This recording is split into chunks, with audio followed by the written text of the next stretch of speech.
Yep. It's Sunday shout out day. What's happening? This is the New York Hardcore Chronicles live. It's alive. How's everybody doing? Yo, Lenny, what's up? Yeah, it was past my bedtime, and I came out to see you play in some godforsaken part of Brooklyn in a fucking brewery.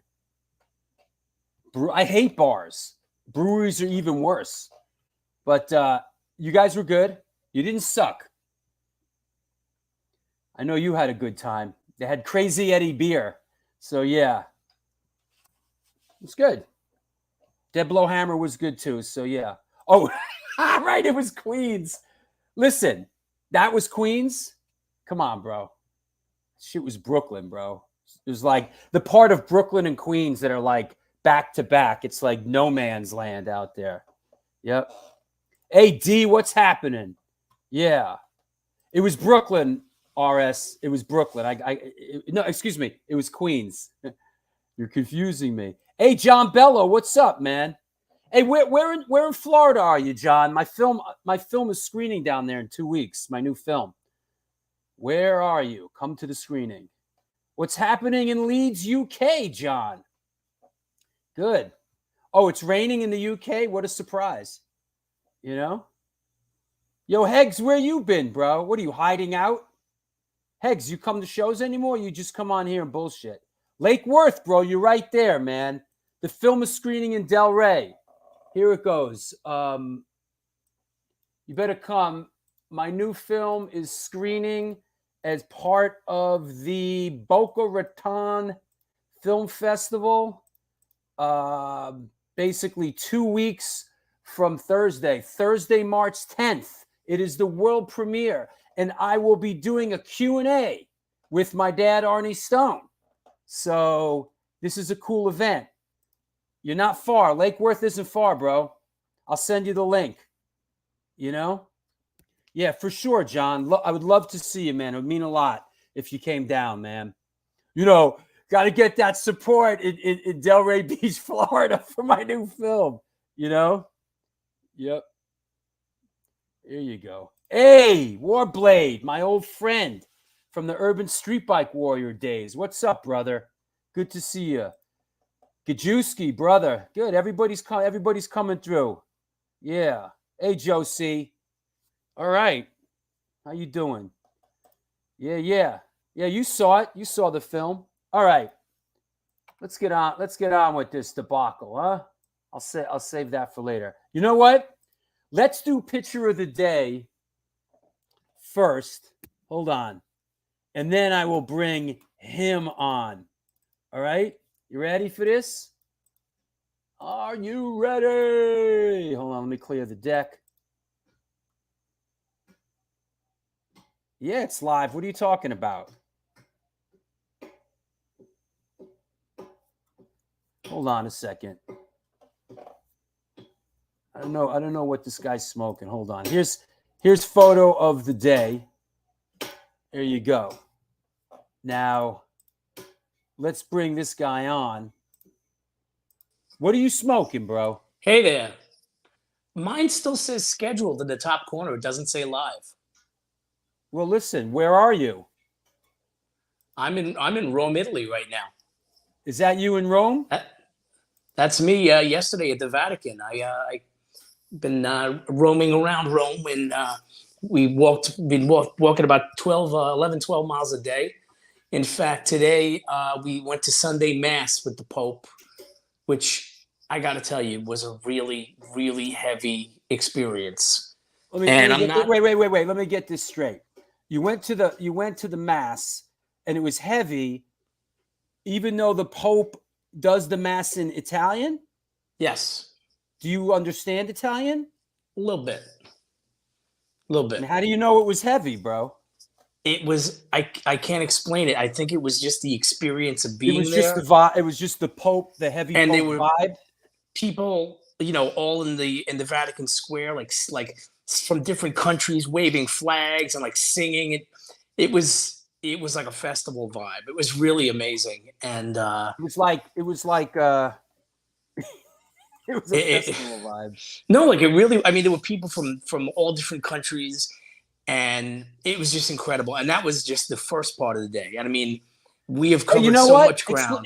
Riddle me this. Why is the internet better when you're calling in from Rome than in your friggin' house or in your friggin' house in Long Island? The fuck, man? Listen, I promise if you make it so that I could do all the shows from Rome, we'll have... Right. Yeah, Thursday. Yo, it's Sunday shout out day. Let's start off with this. Shout out to the Catholics. That's it. Can anyone tell? Can anyone tell that's my brother with me there? That's your brother, huh? There you go. That's my older brother Michael, and that is us in front of the Pantheon right there. Yeah. And it's been, I mean, the history is unbelievable here. Like everywhere you turn is some other like 900-year-old cathedral that with the most incredible art. And yeah, I'm not mad at it. I'm not mad at Italy. And let's just talk about. I've had some good times in Italy, so I'm not. Incredible food, incredible wine, beautiful Italian girls all over the place. Here's another one of your shots. Let me ask you something. Yes. So people get all hopped up on all the guineas get hopped up on wine and jump on these things. Jump on these. Yes. Scooters? Is that what happens? Yes, exactly. They go. In fact, you could see the Vatican in the background there. You could see the, all the way behind it. And those scooters are first of all, you take your life into your own hands.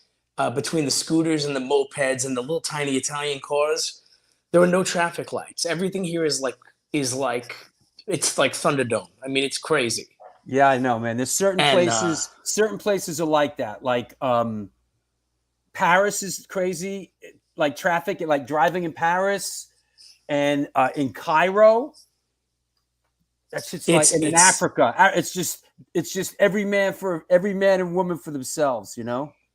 It really is something. I mean, but you see these scooters and you see like, it's like Quadrophenia. You see all those Vespas around and everything. And it's really something. I mean, just the scenery. And I mean, there's everything. I haven't seen a single record store yet. I keep hoping to find one. And everybody's they're too busy drinking that Italian wine, man. The house wine is everywhere you go. The house wine is fantastic. Let me see. And oh my God, I'm looking for another picture you sent me. Oh, here it is. All right, here's. When are you coming back? I will be back next Never. Sunday. In fact, I should be back. Oh, let me guess. That's your brother. Maybe. What gave it away? Yeah. That is my brother. That's my big brother. He's 3 years older than me. I know, right, Lenny? Yo, I gotta say, Lenny, you know what, man? Man, you'll never see me on one of those scooters. You'll never see me on a skateboard, and you'll never see me on a bicycle. All right? I'm not. You know what? I have a car. All right? I get in my fucking car and I drive. I don't get on a skateboard or a scooter or a bicycle. Who the fuck goes on those things? I have a car. We prefer Get to in walk. The car, I turn the key. It fucking goes. Fucking 50-something years old. I drive a car. All right? Let's get that straight. The funny thing is the cars here are like tiny. They're like those smart cars, but smaller. It's amazing. I mean, it really is. Because I had been to Sicily. Confused. Why is it a smart car anyway? That's a good question, right? What makes it so smart? Nobody smart would drive it. Right. It's a fucking dummy car, really. Yeah, no, it's a car that if you got it into a fender bender with the guy, you just get out and pick it up and roll it down the street. You just punch it. Listen, Sid, mass transit crew. Listen, Sid, you get on the New York City subway, the rolling mental institution, insane homeless shelter. No, that's right. That's how I got this way.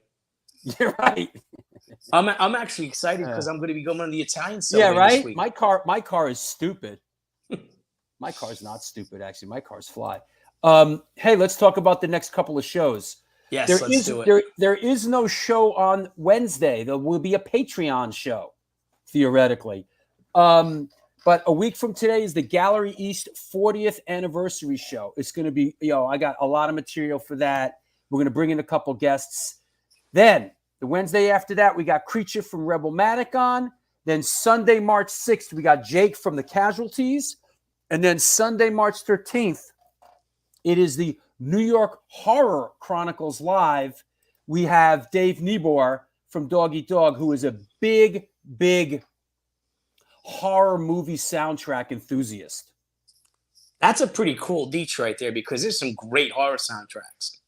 Yeah, Dave is really, he's really passionate about it, you know? Yes, Creature will be good. Riggs is later.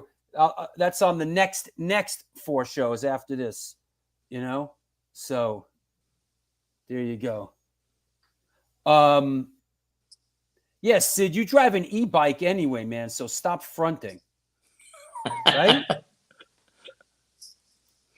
You know what? You bring that crappy ass e-bike on the subway? Nope. You know? I don't have to pay insurance. Don't have to pay gas. I just got to deal with other assholes on the street, like Lenny. Bro, if I see you, I'm going to run you over. If I see you in my Lexus, I'm going to run you over, Sid. I know where you park your car, Drew. I could just key it. I know. All right, Sid. We're going to do album of the day today, right? Yes, and you guys would be like, really? Even I was surprised when I asked certain people about this record. There's a lot to it. Is that right? You drove your e-bike all the way out to Amityville once? 40 miles. 40. Lord, bro. 40 What miles. was the show? I'm curious. Oh no, it was fun going through Queens. Not really. That's crazy. All right, Sid, I'll see you for album of the week later on. All righty. All right. Anything else you have to say? No, I'm going to be here, like I said, for the rest of the week. I'm actually should be getting home just in time for the show, so hopefully I won't be late. And it's a shame because I have better signal here than I do there, but it's awesome. I mean, I'm going to be here all week. If there's any Italian friends out there, you know, find me. I'll be roaming the streets. You're in Rome all week? All week long. I'm in Rome. One day we're going to take the train to Florence, but that's just going to be, I think, Thursday. The last time I was in Rome, I was with. Did we play there? Or I certainly remember being there with the Misfits when I was at Misfits Sub-Zero. They played like some squat in Rome or something. It was gnarly, yo. Oh, that's funny. Yeah. Oh, that might have been Milan. It was crazy, man. Yep. All right, let's get it on. I'll talk to you in a bit. Awesome. I'll see everybody. Ciao. Are you gonna stay up and watch the show? Or are you gonna go to sleep? Oh no. Me and my brother, we're gonna be roaming around. Like we don't sleep, especially when we're on vacation. So, all right. I'll see you guys in a bit. All right, bye. Well, there you have it. It was the Hardcore Shutter Bug checking in from Rome, from Roma, and this is the New York Hardcore Chronicles Live, sponsored by New York Hardcore Comics, The Organic Grill, The Texas Silver Rush, Chain Reaction Records and Skateboards, DTFM Vinyl Distro, Chacho's Tacos, Generation Records, and our newest sponsor, Boom, 126 Hardcore Clothing. They're a streetwear brand for restless individuals like you, my friend, who don't compromise. They're about being positive, spontaneous, and true to yourself. For years, they experimented with several printing methods and materials and collaborated with a large number of designers and illustrators, always giving room for fresh perspectives while retaining the hardcore attitude. Don't care what they say, I got that attitude. They are not an elitist brand aiming to target only the core audiences of punk hardcore culture itself, but strive to be an open-minded collective. Get in touch with them. Ramp up your weak-ass clothing game at www.126clothing.com. Also, while we're at it, come on now, Vlad at The Organic Grill. It's a vegan restaurant located at the East Village of New York City at 123 First Avenue, featured in New York Magazine, New York Times, and everyone's favorite Veg News. Their dishes have won numerous awards. I'd like to present this award to Organic Grill for Best Veggie Burger. Just kidding. Their dishes have won numerous awards, including Best Goddamn Veggie Burger. They make their own cheeses, sausages, and burger patties, and every dish on the menu can be made gluten-free. Goddamn. This year, they're celebrating their 22nd anniversary, and they're all about having a great time while enjoying amazing, clean food. They have now fully reopened for business and look forward to seeing you. Get in touch with them. Order some great food at the www.organicgrill.com. Last but not least, Where is my man? Where is? Oh, my short one? No way. We can't have that. Hold on. Where is? Wow, did I throw it out last time? Could that be? Wow, that'd be a tragedy. Well, maybe. Could be. Might be. All right. Then how about Generation Records? Since 1992, Generation Records has been a mainstay of the New York metropolitan area music scene. Today, they offer a diverse selection of new and used rock, jazz, indie, hip-hop, punk, hardcore, male, blues, soundtrack, and reggae LPs, as well as T-shirts, posters, and other merchandise. They buy used record collections and music memorabilia and will pay you top dollar for them. House calls are made for large collections in the tri-state area. Call or email generationrecords@gmail.com. Follow them on Instagram and on Facebook. Real quick, I want to mention there is a show this weekend on Saturday. Brockton Hardcore Shows and Women of the Pit present. It is up in Brockton, Massachusetts.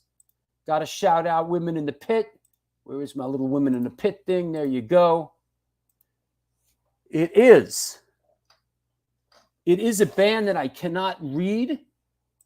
Is that Capo Con? Listen, man, let me tell you something. Listen, let me give you some advice if you're starting a band. Start a band that people can pronounce and also have a logo that people can read. So this weekend is Wisdom in War, Kings Never Die, Car Bomb Parade, Maafa, and Dog Eat Dog. Capo Kona? Is that right? Anybody know this band? What the hell's going on here?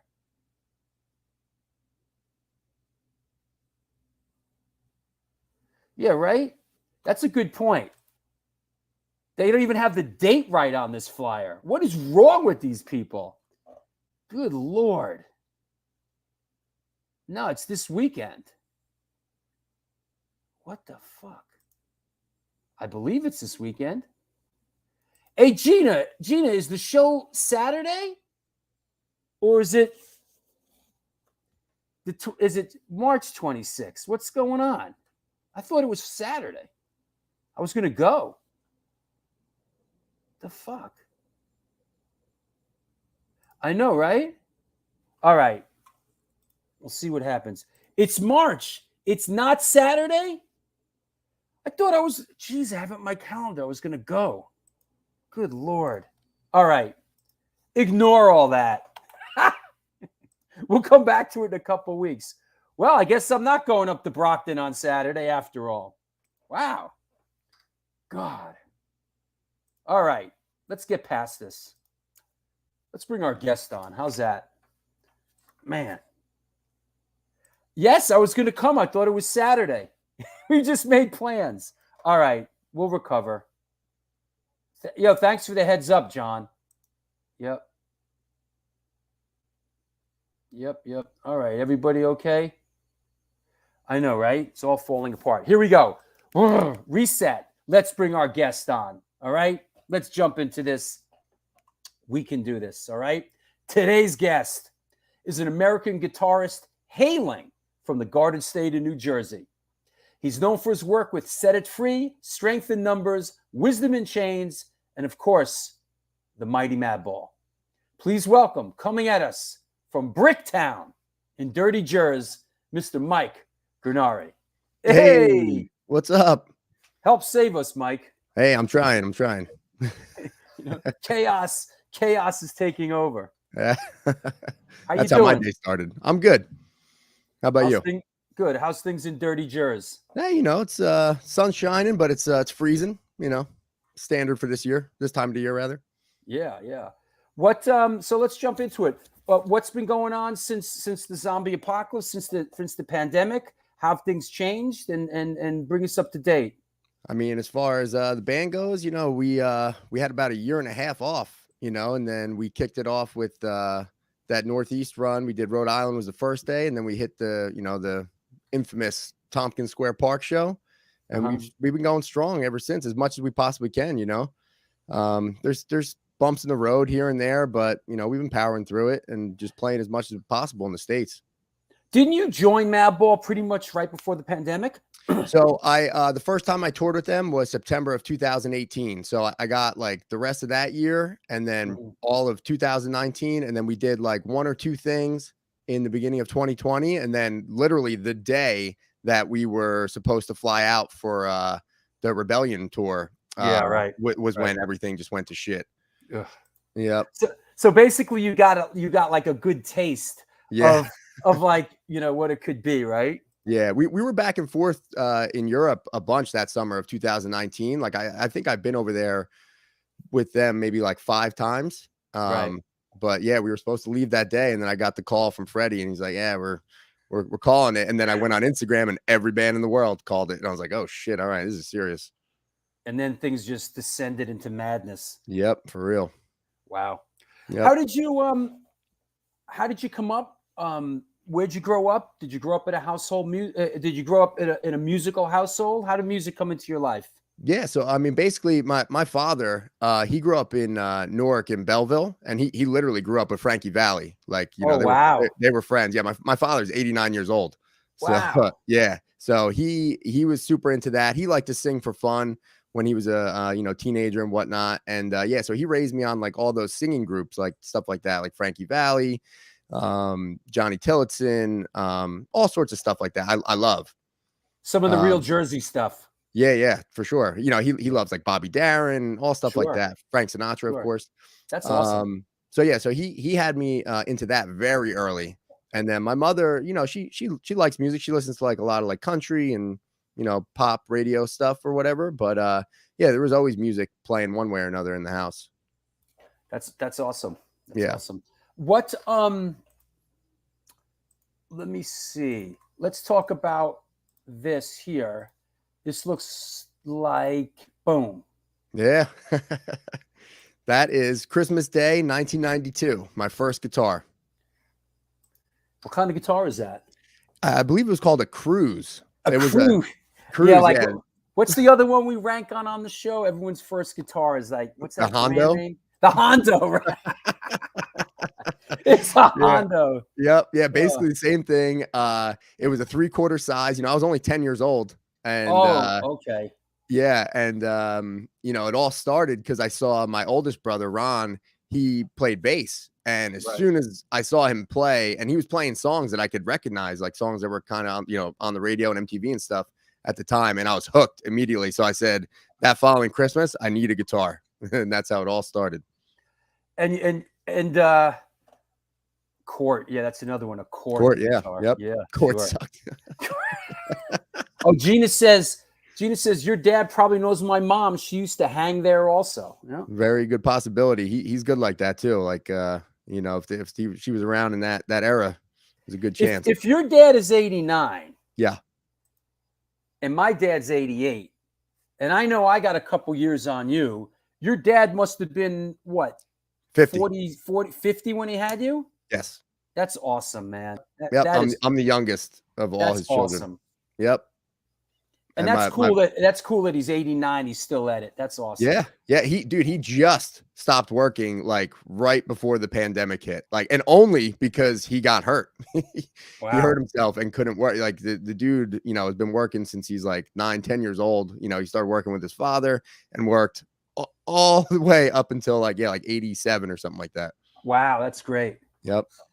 Who, early guitar influences as a kid? What were you hearing that you know that you gravitated to early on? And we're talking as a young kid here, right? Yeah. So yeah, when my brother, you know, got the bass, and you know, he was my you know, the catalyst, I guess, to just everything, you know, that he was just listening to, he was showing me, and it was, you know, catching my ear. The biggest thing, or the 2 biggest guys for me right off the bat, were James Hetfield and John Frusciante. Yeah. And here's two very different guys, but you know, those are probably my 2 biggest influences. There you go. Yeah. Jason. Yeah. Yeah. So yeah, Hetfield. Yeah. Newstead. Yeah. That was actually backstage at Madison Square Garden. I was, I think, I was 13 or 14. And my oldest brother, his best friend worked at a music store here in New Jersey, and somehow through that store they had like great seats at the Garden for Metallica and backstage passes. And for whatever reason, my other brother Joe didn't want to go, and I was little, these guys were in their 20s at the time, and I was like, dude, I'll go. And then sure enough, after the show, we went backstage, we waited for hours, and the only dude who came out was Jason Newsted. I've heard that actually about Newsted, and I've worked with Newsted actually. He's Nice. He's a nice guy. That he would find the time for every single person that, when they did meet and greets or whatever, he's the guy that would stay and sign every last autograph for everybody. Yeah, I saw it with my own eyes.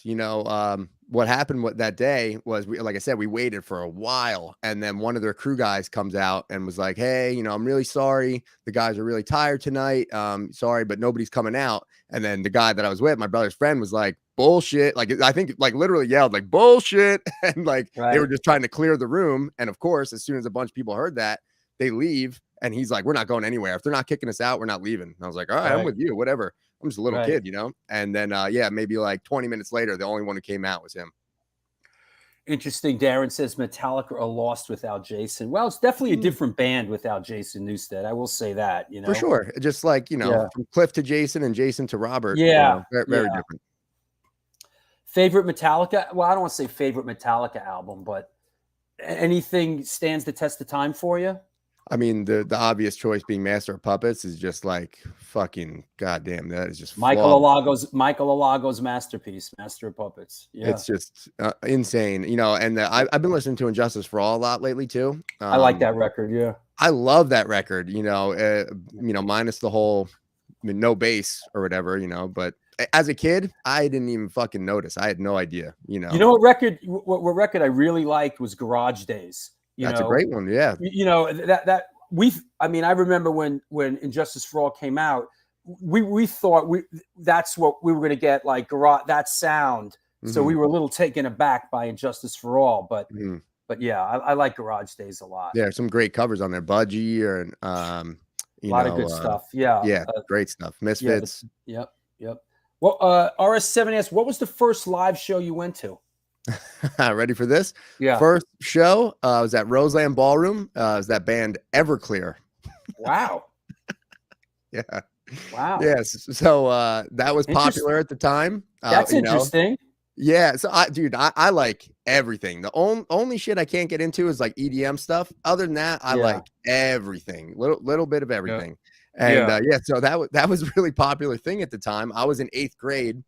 And for my 8th grade graduation, my brother Joe took me and my friends up there because they were a big band. I liked them. I had the couple records that they had out at the time. Sure. And he surprised me and was like, "Hey, we're going to New York City." I was like, "What?" Wow. And that's who it was. The city. Yeah. Big deal. Yeah.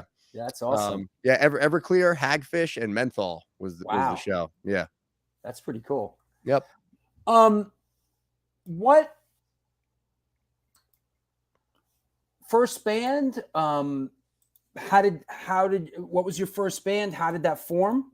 So I would call it my first real band, that actually played out and stuff. So what happened was my brother and I were looking to either start a band or join a band. And we lived right on the same road as our high school, like a couple blocks away. And they were having the talent show, like auditions, I guess you could call it. Basically just to monitor what the kids were going to play and make sure it wasn't anything too crazy, I got a shot here of this is you and your brother, right? This might be a little later on, but here's a cool shot of you and your brother. Yep. Right? Yeah. This is later on down the road. This is probably like 2002 or 3, I'd say. We were sending a press kit to, companies that we were using and loved. Like that was for ESP. We were trying to get the endorsement. So we had a little photo shoot for that. Cool. But yeah, it started with, so we went up to the high school to go see our buddy's band play. And, because nobody in our area really had like bands. So we just thought that was so cool. And it wasn't really our type of music. It was more like kind of like a classic rock type thing, like hippie vibe. And we were like, fuck it, let's just go up there and check it out, And we were waiting for them. And another band played before them that was like more our speed. They were like heavier, kind of like a Deftones type thing. And we were just blown away. We were like, holy shit, that's what we got to do. We got to fucking meet up with those guys somehow. And then we were leaving and we're in the parking lot and I see the singer walking by and I'm like, yo, that's the dude. That's the dude. And Joe's like, go talk to him. So I just went up to him, started talking and gave him my information, my number. And then like a couple weeks later, he called me and I guess they kicked out their guitar player and they came over and they wanted me and my brother to come jam. And then it just started right from there. We were in the band for like a week or two, learned all the songs, and we played our first show like right after that. Was that Chambers Bridge? Yes. Yeah. So, yep. It was called Chambers Bridge, which is just a road in Bricktown. That's where the name comes from. Here you go. Here you go. The big Chambers Bridge promo shot. All right. Yep. Yeah. So how old are you here? I was 15. The guy hanging from the crossbar up there, he was 14. And then the other guys, so my brother's on the far left, the drummer Bill is in the middle, and the bass player Anthony, those three were like 20, 21 at the time. Wow, that's awesome. Does your brother still play music? No, he you know what? That was the only band that he was ever really in, which, you know, it evolved into Strength in Numbers eventually, basically the same musicians. We just had different singers. But yeah, that was the only band he ever did, you know, and when he was over it, he was over it. Yeah, some guys are like that. But then there's some guys like yourself who grind away, man, for a long time, which makes us all really happy. And that, you know, the road brought you to Madball. And in the end, you know, all those endless nights and hard, you know, crummy ass gigs and drives and that, you know, all the hard work in the end, you ended up in a great situation. So we're really happy for you, man. Thank you. Yeah, I couldn't be any more grateful, man. Those are just the best dudes. You know, I love and respect all those guys so much. And it's a true pleasure. I mean that, you know, wholeheartedly. It's a true pleasure to be around those guys and play music with them. Hoya says, ask him about his third band, Confetti Cake. I get one blueberry muffin for breakfast on the road, and this dude busts my balls forever. No, I can imagine what it's like being in a band with those guys, man. Oh, it's the best. Yeah, those guys are the greatest. Like, I love working with Hoya, man. Like, I really enjoy when we do stuff together, man. He's one of my favorite personalities. Yep. Yeah, I get to share the hotel rooms with him every night. So, you know, we're always laughing and, you know, bullshitting, talking music, whatever. Eddie Medina says, what's up, man? What's up? Yeah, somebody just said, are those Junko jeans? Yeah, probably. Oh, right? For sure. Yeah. Yeah, I'm sure the other guys were. Yeah, for sure. Yeah. Yeah, this isn't a great shot, but it's a little, but let's do this. Is this the Gurnari brothers and the Abbott brothers? Yeah. From Pantera. It's cool. Yeah. So at the time, my brother and I, we owned a small music store here in Brick. It was basically right? Yeah. It was mostly lessons, guitar, bass, drums. But and you and your brother owned it? Yeah, and then eventually towards the end, Anthony Martini from E-Town Concrete, he was involved too. But yeah, I can get in that too. But this picture was, so I was working at the music store, and connected to it was a pizza place that my brother delivered for, and that's kind of how we got the music store spot. He was, you know, working for that owner forever of the pizza place, and he owned the whole building. He let us open up the music store there. So he calls me one day and he's like, yo, fucking Dimebag and Vinnie Paul are at the radio station, you know, a couple towns over for promoting their new band. He's like, let's fucking go. He's like, close the store, let's go, and we'll wait for him outside. I was like, fuck yeah. I was like, let's go. And, you know, mind you, it was like this time of the year, it was like February, and it was freezing, and we were like, fuck it, let's just fucking go. And we waited, and there was only a few people out there. And as soon as they came out, you could see in my hand, I have the 8x10 black and white picture. Yeah. They had their one crew guy hand out all those. I had a bunch of old guitar mags with Dimebag on the cover. Is this Damage Plan? Yes. Yeah. So that's what's in behind us is the Damage Plan logo on the bus, which Dimebag insisted on. We were about to take the picture, and he was like, wait. He's like, take it in front of the bus so you can get like the logo and shit. I was like, that's cool. Yeah. That's cool. Yep. But yeah, they were super cool to us. I mean, that was the only time I ever interacted with them, but they were great. Right on. Wow, music store, huh? You know what? Coming up in the Jersey scene as a teenager, what bands influenced you? What were like? Who were your peers? What local Jersey bands were sort of, did you see a lot, and who influenced you? Like the bands that were around, like they weren't exactly my age, but like once I started playing, like I said, I was 15 in Chambersbridge. Like the big bands around here were like Fury of Five, Gut Wrench. I managed Fury of Five back then. Okay, right on. Yeah. Yeah. Yeah, like those were the bigger kind of bands around here, and then Right. we developed friendships with other bands more like our level, I guess you could say. I see. But yeah, those were the big ones, as far as around here anyway. I think Fury of Five's been rehearsing with the original lineup. I follow on Instagram. Yeah. Yeah. Yep. Actually, my boss, Tommy, he drew the original Fury 5 logo. And just yesterday at work, he was putting the finishing touches on the new logo he's doing for them. So check that out. That'll be out soon. That's cool. Yeah. That should be interesting. So hold on. What is this one? Hold on. You sent this. What was Set It Free? So that was another band that I did after my There you go. Rocking the long hair. Yeah. The long hair, man. Yeah, listen, bro, you're a Madball now. You got to grow your hair long. I know. I got to match Freddie. Yeah. That'll take you a couple years. Yeah. So immediately after Strength in Numbers ended, literally the next day, I played a show with actually my best friend that I live with now, my buddy Matt. I joined his band called One False Move. And then that we did that for a few years. And then that kind of evolved into like we switched a couple guys out and then we did Set It Free. And that was like strictly just for fun. We were not playing music for a little bit. Like there was like a few months where we weren't doing anything. And we just kind of got back together, got a different drummer and different second guitar player. And we were just like, dude, let's just go to Tracks East, record a couple songs. And see, just whatever, just see what happens. And we put it out, and a month later, we ended up getting a deal with a company in LA called Gas Can. Is this from that recording session? No, that is so basically that's Strength in Numbers at Tracks East. That was I was still in high school there. I was probably junior or senior in high school then. Uh-huh. Yeah. Wow. Yep. Yeah. Where was Tracks East? South River, New Jersey. So like right off of I think that's Route 18, I think. Mm-hmm. It's like New Brunswick area. It's a really small town. Like there's a Guitar Center on Route 18 there. You make a right past that, and you go down Main Street, and it's above like a auto body shop. You'd never know it's there. One of those places. Yeah, but it is actually closed now. It's such a shame. Wow. Yep. One of many. Which brings us to Strength in Numbers, right? Yep. Why the name change? What was the impetus for Strength in Numbers to get rolling?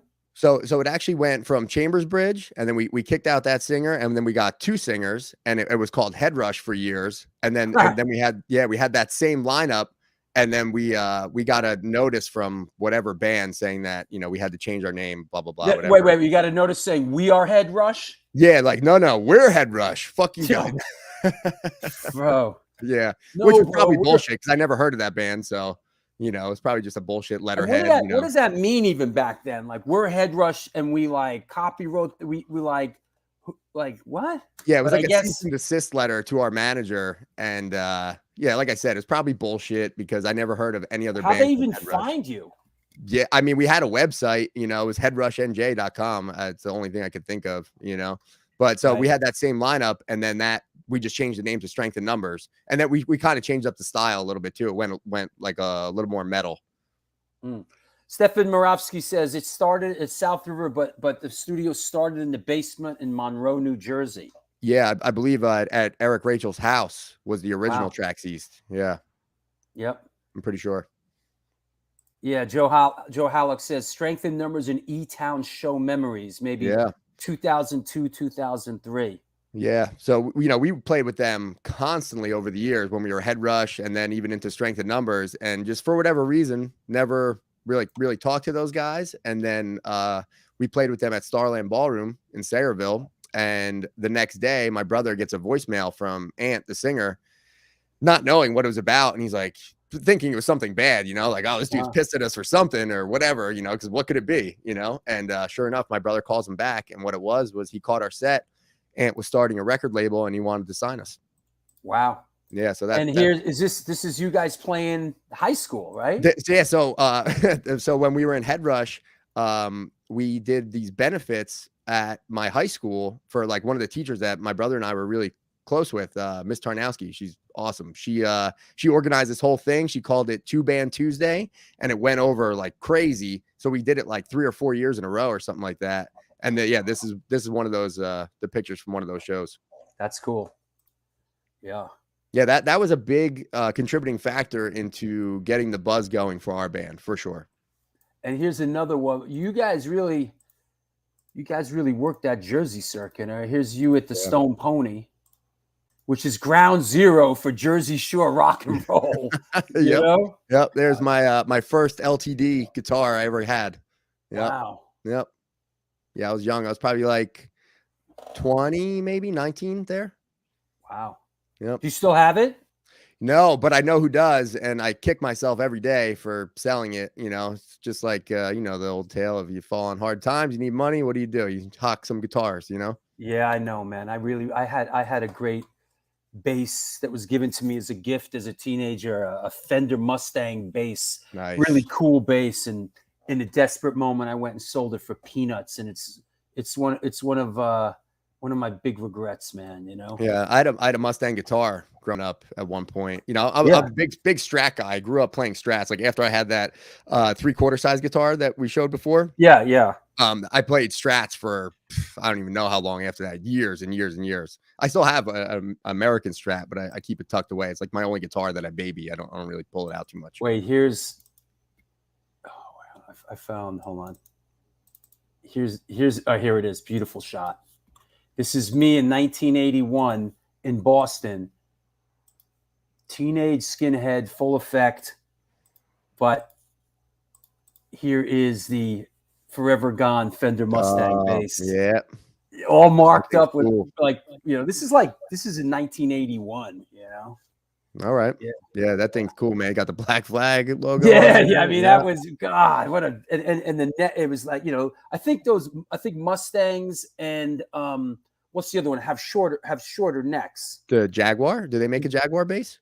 No, Mustang is another, maybe the Jaguar bass. The neck is sort of abbreviated. It's smaller. Yeah. So, but yeah, I regret that. What's going on here? I know this is a shot of Strength in Numbers outdoors at Starland. Yeah, so unbeknownst to us, this actually ended up being the last time we ever played. But we didn't know it that day. It wasn't like announced as that or anything. It just ended up being that way. So what that was Sounds of the Underground, I believe 2006, I'm pretty sure. Yeah. So they had it in the parking lot of Starland. And I think we went on second that day. I think it was Agents of Man, then us, and that was like the local bands, and then the rest of the package tour. But yeah, that was in the parking lot. It was a great day. And that was the last show? Yeah, it ended up being the last one, but we didn't know it at the time. But yeah, that was it. Wow. Yep, which was the biggest show I think we ever played. Is that, and I don't want to get ahead of ourselves here, but is that the English Town show? This? Yes. Yep. Is that Strength in Numbers? No, this is Madball. This is okay. All Yeah. right. We'll come back to that. We'll come back. Hey, you know what? Since it's Sunday shout out day, yo, shouting out Jay Fury from Fury of 5. What's up, bro? What's up, man? You guys better play one of my shows in New York, you friggin' bums. You know? Actually, you know what? I don't want Fury 5 playing the Bowery Electric because the place will get destroyed. I don't need them problems. So yeah. No, that's probably a good guarantee. luck with the reunion, Jay. That's great. I'm happy to hear that Fury of 5. Joe Halleck says that was great. Agents of Man was great too. Yeah, those are my boys, man. That was like one of the first bands that we genuinely like hit it off with, and we ended up doing some tours with and whatnot. And I still talk to those guys here and there. Zach and Ray, George. Was Agents of Man a Jersey band? Yeah, those guys are from Irvington area. Okay. Yeah. All right. Some of the guys from Bulldoze. Okay. I'm sure they were in other For bands. some reason, too. I always thought they were from New York City. No, but I'm sure, they played there quite often, being that they're North Jersey guys. They weren't far. A question from Paulie. Why did Strength in Numbers break up after playing their biggest show? You know what? It's kind of shitty. Like we did that band for a good amount of time, like probably like 8 years or something like that. And we did it for those first 6 or 7 years. We were just, doing everything DIY, which is great. But, we started to get a little burnt out. And I was, I think 23 when that ended. So the other guys were like 28 or so. And they were, they had careers and, starting families. And I think, our bass player had a baby. So right when we were kind of getting burnt out on it is when me and my brother opened the music store, and then we were like, we're going to open the store because the band's not really doing anything. And then lo and behold, we get the record deal, and then we're on the road constantly. So we did that for a year. And again, we were just like, when it was at its best was when everybody was kind of sick of it the most. So unfortunately, it just worked out that way. I think it's a common story with musicians. Like, you come up as a teenager, you get a band going, you're in with some guys, you go around the merry-go-round the first time. This guy has got to go have a kid. This guy's got to go have a career, the band, and then the merry-go-round goes around again. And that happened with a lot of. Yeah, it's a pretty common tale. Like I said, my brother, that Sounds of the Underground show. Yeah. I could tell he just wasn't having fun. And, we walked off stage that day and I could just tell he was done. And then, it was like maybe a couple weeks later where he told me and, I was devastated, but it was the right thing. I'd rather him be out of the band and happy than in the band and miserable. That's interesting. Chris Kovac says, Head Rush played my best friend's backyard. Love those bands. That's got to be in Middletown, Chris. That's the only place I think we played a backyard. That's got to be that show. Yeah. That's cool, man. Playing the backyard. Yeah, that was the first Head Rush show. Well, that's great. That's got to be CJ. Is that Chris from the Little Bastards? Is that who that is? It looks like it. If he's talking about yes, sir. Yes, sir. Miss you, homie. Yep. What's up, dude? I hope you're well, man. That's cool. Yeah. Hey, let's take a break. Let's do a sponsor break, and right. We'll come back and we'll do Album of the Week with Sid the Kid. Cool. All right, boys and girls, children of all ages. This is the New York Hardcore Chronicles Live. It is Shout Out Sunday. If you want to shout somebody out, yeah, right. Madball can play My Backyard. Set it off. Set it off in your backyard in Florida, right? Hey, you know what this is, and you know why we're here. It's the New York Hardcore Chronicles Live, and we are sponsored by blah, blah, blah, blah, blah, blah, and New York Hardcore Comics opened in 2013, selling comic books, punk rock and hardcore memorabilia, toys, statues, skateboard decks, tapes, vinyl, and all things horror. We love helping bands push their demos and new tracks, so please stop by and drop off your new music. We have in-store events like Magik the Gathering and Warhammer tournaments, plus meet and greets with bands and some live performances. Open 7 days a week and shipping worldwide. Find us online through Instagram, Facebook, Twitter, and eBay. Located at 117 Main Street in lovely Dobbs Ferry, New York. www.newyorkhardcorecomics.com. Come on now, Chacho's Tacos. Located in Corpus Christi, Texas, Chacho's Tacos opened their doors in 2001. Home with the almighty Chacho's Taco. They cook up an incredible home-style Tex-Mex food, and this month they're celebrating their 20th anniversary. They've been supporting underground music since the beginning. In their own words, we ain't stopping anytime soon. Touring bands that play Corpus Christi, swing by and get a home-cooked meal at Chacho's Tacos. We got you. The underground scene will never die. Please follow us on Facebook or on Instagram. That said, you know what?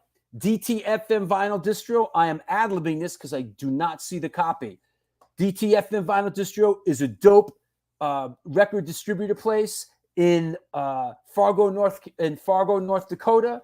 Their motto is Death to False Metal. www.dtfmvinyldistro.com. Support them. They support the show. What else? Want to mention? How about? No, we'll do that later. How about? I did mention. Oh, you know what? I'm going to mention this again. I gotta drive this. I gotta drive this home. You know what I mean? Bend over, I'll drive. If you're in the Southern Florida area, my new film has its world premiere at the Boca Raton Film Festival, Thursday, March 10th, which is 2 weeks from Thursday. There it is. My film is going out. It's hitting the festival circuit. This is the world premiere at Movies of Del Rey.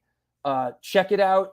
If you're down there, please come and support. I'm doing a Q&A with my dad, Arnie Stone. A lot of you know him from the show. He's been on a bunch of times. But if you're down in the Florida area, please come. I'd love to see you. Don't be scared. I'm actually a living, breathing person. Yep. Also, the Brockton show is a month away. I guess I'm not going anywhere on Saturday. Oh, you know what? Let's do this a second. This is something interesting. This is something interesting. Let's talk about this real quick. All right, this came up recently. All right, see this? Somebody was asking about this. This is my New York City sightseeing guide license. Yes, I have a license to be a sightseeing guide. And somebody asked me, why do you need a license? And I guess the answer would be that the city needs to make money. You got to take a test. You got to do a couple things. But unlike a couple of other people out there that do these kind of things, I am actually a licensed sightseeing guide. And we are doing the walking tour. If you are a patron, we're doing if it's free, and we're going out, I think, April 23rd. If you are a patron, come on out with us. It's a fun day. A lot of people have done it. Yeah. It's the Drew Stone Cinematic and Music Walking Tour of New York. And we will be going out March 23rd. A bunch of you have already done it. Yes, Ray's done it. Yeah. Hey, James. This show rocks and makes my long drive days palatable. Never stop. Well, thanks, James. Are you you know what? Are you a patron? Please, if you're watching the show all the time, the show needs your support, man. Seriously. I can't do this show. I can't do the show without your support. And I need it. So please, shouting out new patrons, Mick Lambro, Rob, Mick Slattery, Gabriel Nodet, and the Barefoot Mailman in Jersey.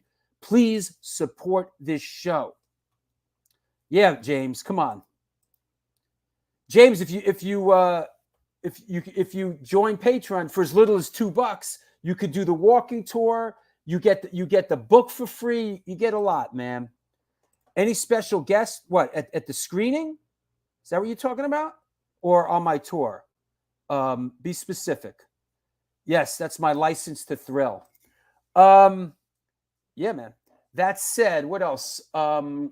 Sightseeing guide license. Thanks to all the Facebook people. Yeah, all the Facebook pages that support this show. Thank you. Appreciate that. That said, there's the that's right. Don't be a Hatreon, become a Patreon. There you go. The hardcore walking tour of what bands played here and there and where they lived. That's not my tour, man. My tour talks about a lot more in general, music and film. Do a lot of film stuff on the tour. We look at film clips. I also have a rich history in the city of shooting in a lot of the locations that we go to. You know, we go to Central Park, to Bethesda Fountain, where we shot the Typo Negative, the Typo Negative Black #1 video, and yeah, the walking tour is a lot of fun. Join us on Patreon. Your support is needed. Yo, Kevin Hegarty has done the walking tour 3 times. So there you go. Shout out to the L'Amour page on Facebook and Alex Kane. Funny you should bring that up because Alex Kane is coming on this show. We're going to do a L'Amour's retrospective. We're putting that together now. So that's going to be announced a little bit down the line. A L'Amour's retrospective. You know what? Let's take this opportunity to announce a new show. I don't think anybody knows about this one. Wait, where is it? All right. Let's do this. Brand new, fresh off the grill. Sunday, April 17th, we are doing the Life of Agony, Sound of Scars documentary with the director Leigh Brooks and Joey Z and Alan Robert from Life of Agony. They have the documentary that is coming out on a bunch of platforms, and the director and two of the band members are coming on the show. That is Sunday, April 17th. So all you Life of Agony fans, there you go. Yo, Matt Melnick, what's up, man? Matt Melnick, too. Where are you, Matt? Matt Melnick, the infamous guitar wizard Matt Melnick from Darkside NYC, not to be confused with Darkside NYHC, and Disassociate. He's coming on the show as well. We're getting that flyer together. So there's lots going on. Mano van der Hoven. Hey, Drew here and from Holland. Well, hi, buddy. I hope you're well. And thanks for tuning into the show. That said, let's bring our guest on, Mr. Mike Gurnari. Hey. Hey. Still in Jersey? Yes, sir. Dirty Jers. Does Madball ever rehearse, or do you do it agnostic front style? You just like, yeah, no, rehearsing's over. Rehearsing is you know, that's for scrubs, man. Who the hell rehearses? I was in a band previous to Madball that, you know, it was like if we didn't rehearse 3 times a week, it was, you know, we were slacking, and I was like, fuck that. I was like, dude, we're not playing these songs any better than we're doing it right now. Like, that's it. But there comes a point where it's just like, hey, we're all pros here. You know, right? Like, bring your pro game. Yeah, you know? for sure. Yeah. You know, So it's in the time that I've been with Madball, the only times I rehearsed with them was the before the first show that I ever played with them ever on tour, which was opening for Suicidal, and it was just me, Hoya, and Mike. You know, I flew out the day before the tour started. We practiced for 2 hours, some random place in Phoenix. And I didn't do it again until after the pandemic, and that was it. You just were told, these are the songs, this is our set list, learn the shit. Yeah, and then I get there, and, you know, and I'm like nervous, you know, understandably, and we're running through the songs, and they were kind of like not really too worried about that. They're like, we trust that you know the songs, but now you got to learn for tomorrow and the rest of the tour. You got to learn, like, we go from this song into this song like this, and when he says this, you know, kick into that song. So I was like, oh shit, okay. So I'm writing little notes on my set list and shit. Sure. Well, I know it's not unique, but I see what Madball does is you guys come out and you do a block of songs, take a break, a block of songs, take a break. You do like 4 or 5 blocks in your set, and you know, you go 1, 2, 3, 4, 5. That's a block, you know. So I noticed that the way that you guys do it, it's definitely regimented for sure. And I think that's really the best approach, because, you know, I've been on stage countless amount of times with no set list at all, and then, you know, in Strength in Numbers there were 6 of us, so there's fucking 6 dudes going, what's on what, you know, that shit. You know, so the way they do it, you know, keeps the energy going, and you know, they know what's up. They got the and you guys, and just the kind of band that Madball is, you guys come out and hit super hard. It's like which I can relate, you know, singing for Antidote. It's like, you don't come out and do a song and then you know, you got to come out and go bam, bam, bam, bam. You know? Hell yeah, for sure. You know, now that I got the guitars with the Evertune bridge on it, that makes shit way easier, and you know, we can bang out songs way faster now. Yeah, we're excited. We got Zum coming on the show later on, and we're gonna talk gear. So anybody out there with gear questions or any of that kind of stuff, we'll wait. Zum's gonna come on, and we're gonna do gear at the tail end of the show. In the meantime, let's bring on our friend of yours, Mr. Sid the Kid. What's up? What's up? What's going on, Drew? Oh, I had to switch it up just a little bit today, just a smidge. So is that your Cro-Mags Age of Coral shirt?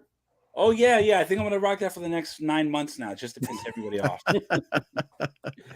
All right, let me find this. This is a good one. I'm excited about this.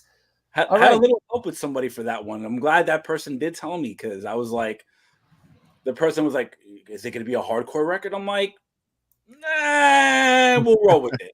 I like what we do. I like when we deviate a little bit, and Doesn't have so to here be we go, hardcore all the time.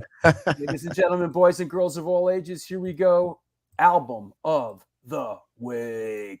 Boom. Oh, Yeah. up there, Hell on yeah. there. Oh, Album of the week. All right. Good stuff, Sid. All right, Sid, you have the floor, and go ahead. And it's a lot, Drew. So just be prepared for a little bit of chatting today. So, today I'm blasting out this mother funkin' record here, as you see. And this is, specifically for our guest. Does resonate with him quite a bit, just from hearing from one guitar player in this band.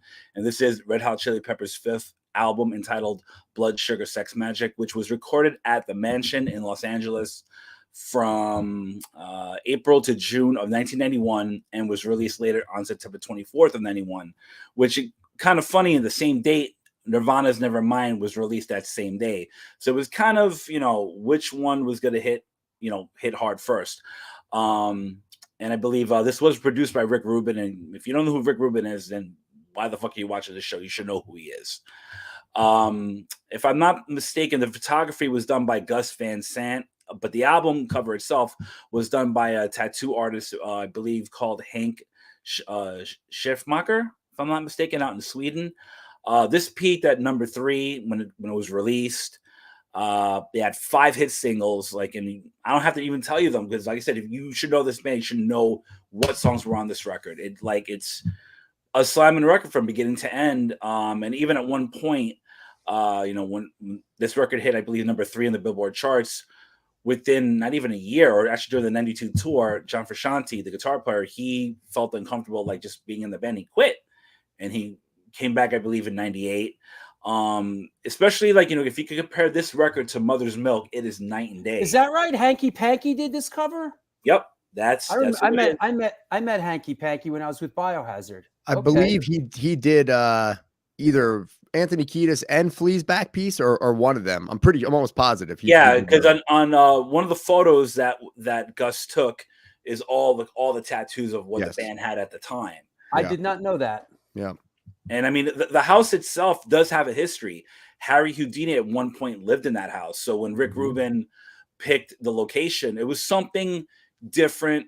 And they also wanted to just all just collaborate, just to have everybody there. For at one point, I believe Anthony Kiedis stayed in his room for 30 days just to work on vocals, just to have everything ready for this record. Again, just like when Mother's Milk came out at the time, that only peaked at number 52. So to have this peak at number 3, is night and day. And obviously, it's bread and butter how these two records sound. It's definitely different. For sure. Absolutely.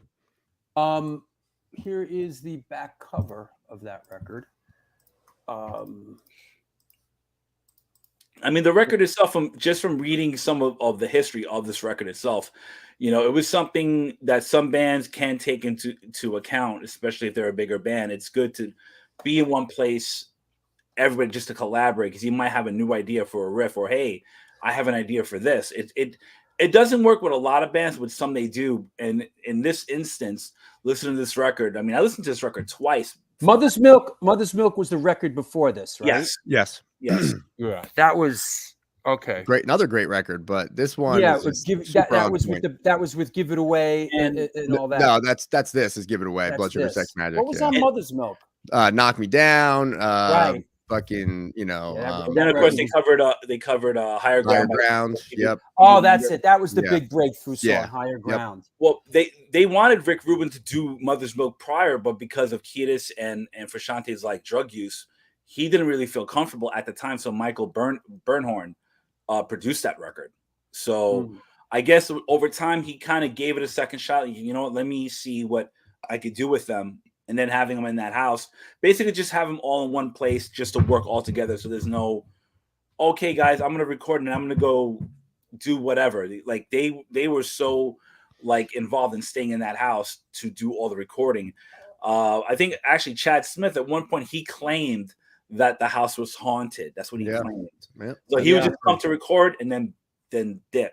Yep. But the rest of the band and Rick stayed in there that for the majority of the time to do this record. This is when Rick Rubin actually hands-on produced records. Yeah. I mean, now he's sort of like a Guru Svengili kind of producer, you know, but this is when he I think he was really, you know, kind of like a hands-on the knobs and even then, Drew, like that you're bringing that up because the band even asked him for certain input on some of the songs and arrangements, not fully writing a song, but just like with a little help here and there. Again, like I can say when this record came out, I even went to this one record store up in the Bronx on 231st, right off the one train. I can't remember the name of the record store at the time. I went and I bought this. At 231st Street? Yeah, it was right off 231st. Yeah. Dude, I grew up not far from there. Well, like, it was a record store right where I remember the place. Yeah. Yeah, I can't remember. It was like about what the hell were you doing up there? That was the closest. Like when I would go to my high school, it was the closest record store. What high school did you go to? George Washington. Same. I went to Kennedy, which was right there. Yeah, we still got beef in football, but we won't go there with that anyway. But again, like the record, like I bought this record when it first came out. Like I remember the single coming out. I'm like, oh, this sounds different because after seeing them with Murphy's Law, I'm like, oh, this band's really good.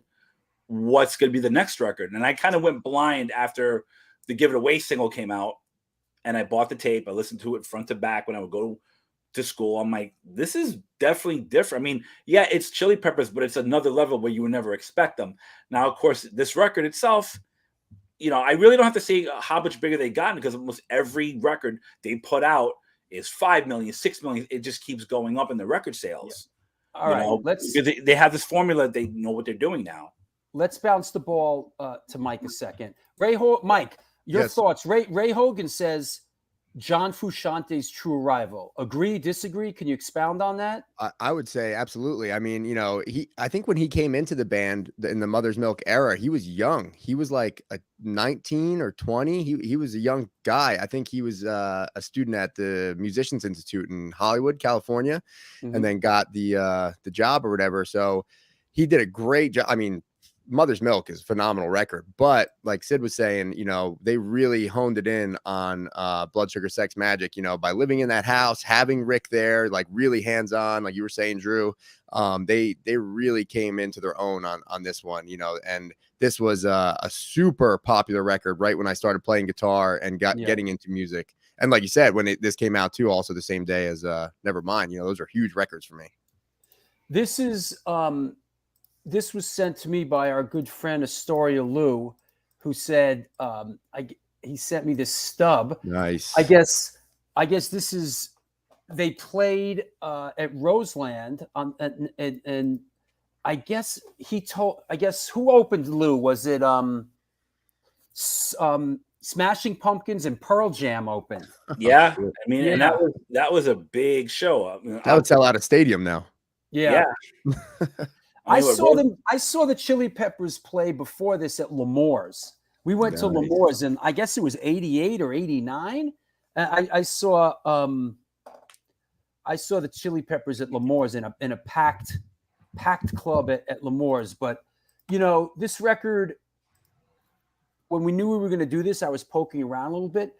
Staggering amount of records these guys sold. The record before it, this record. And then I was sort of looking, you know, when you get on Wikipedia and you sort of, you know, you just kind of scroll through records and you look and see, well, what did this one sell? Even the records that I'm like basically unfamiliar with down the line, the Dave Navarro record and awesome. Like these records went multi-platinum, not just gold, but they went multi-platinum 5 or 6 records in a row. I mean, incredible amount of records they sold. Yep. You know, and years in between records. I think from Blood Sugar Sex Magik to the Dave Navarro records, like 5 years. That did catch my eye. Yeah. That I guess, you know, John Frusciante sort of had his meltdown, and they had another guy in They had for a bunch of years. guys. Yeah, and then they had to. I think it was 5 years after that record. Yeah. Yep. That's crazy. Yeah. So John Frusciante's already quit the band and come back twice, you know, in their history. I know. But that lineup is what, even though with the original guitar player, everybody knows this lineup. It's the best one in my opinion. Chad Smith, Flea, Anthony, John Frusciante. And Flea. Is that right? John Frusciante was born in Astoria, Queens? Yeah. I did not Astoria know that. Correct on that mark. And also, you know, Hobo K says, I actually enjoyed One Hot Minute. Glad though that lineup was only for a record. Navarro's great, but one album was enough with Red Hot. That was sort of a little different. Put him in a different direction. Yeah, which I liked. It you know, I said, I remember when I first heard it, I was like, I could almost understand if they called that it's something different. Like if the name of the band was One Hot Minute instead of it Red Hot Chili Peppers and the album being One Hot Minute, because it was so different. But I love that record. You know, and I think Navarro did a great job. But yeah, I think the one and done for him was adequate. You know, if it continued with him, I don't know if it would have been as great. I mean, just the fact that the band's been around so long, Flea, and to bring this up for a lot of people don't know, Flea was the original bass player for Fear. And a lot of people don't know that. Yep, and he left Fear to be in the Chili Peppers. Yeah, it's kind of the what could have been. Yeah. What if Flea stayed with Fear, or like what if the Chili Peppers didn't get as big as they are now? They're you know, just seeing them when they on the Mother's Milk tour, Murphy's Law, it was different. Like their stage show was some crazy shit. They went off from beginning to end. They didn't just like calm down. They were just nonstop energy from beginning to end. To say they had a moment was an understanding. They were a very influential band. They turned other bands on their heads, man. Everybody, you know, and I could say the band I was in at the time included, you know, felt that influence, man. You know, they really influenced a lot of bands. So well done, Sid. You want to shout? Oh wait, hold on. I got you, Sid. And you forgot my ticker too, Drew. Oh wait, all right. You know, hey, I was all wrapped up, and you were doing such a great job. You know, well, you know, with all my yakking. There's the Sid the Kid. Yeah. There's the Sid the Kid. Too little, too late. True. Wait, no, it's not. It's never too late on this show. No, the ticker, you ding dong. No, there's your ticker, and wait, where's my Sid the Kid thing? Hold on. Here you go. How's that? Nice. Well, yeah.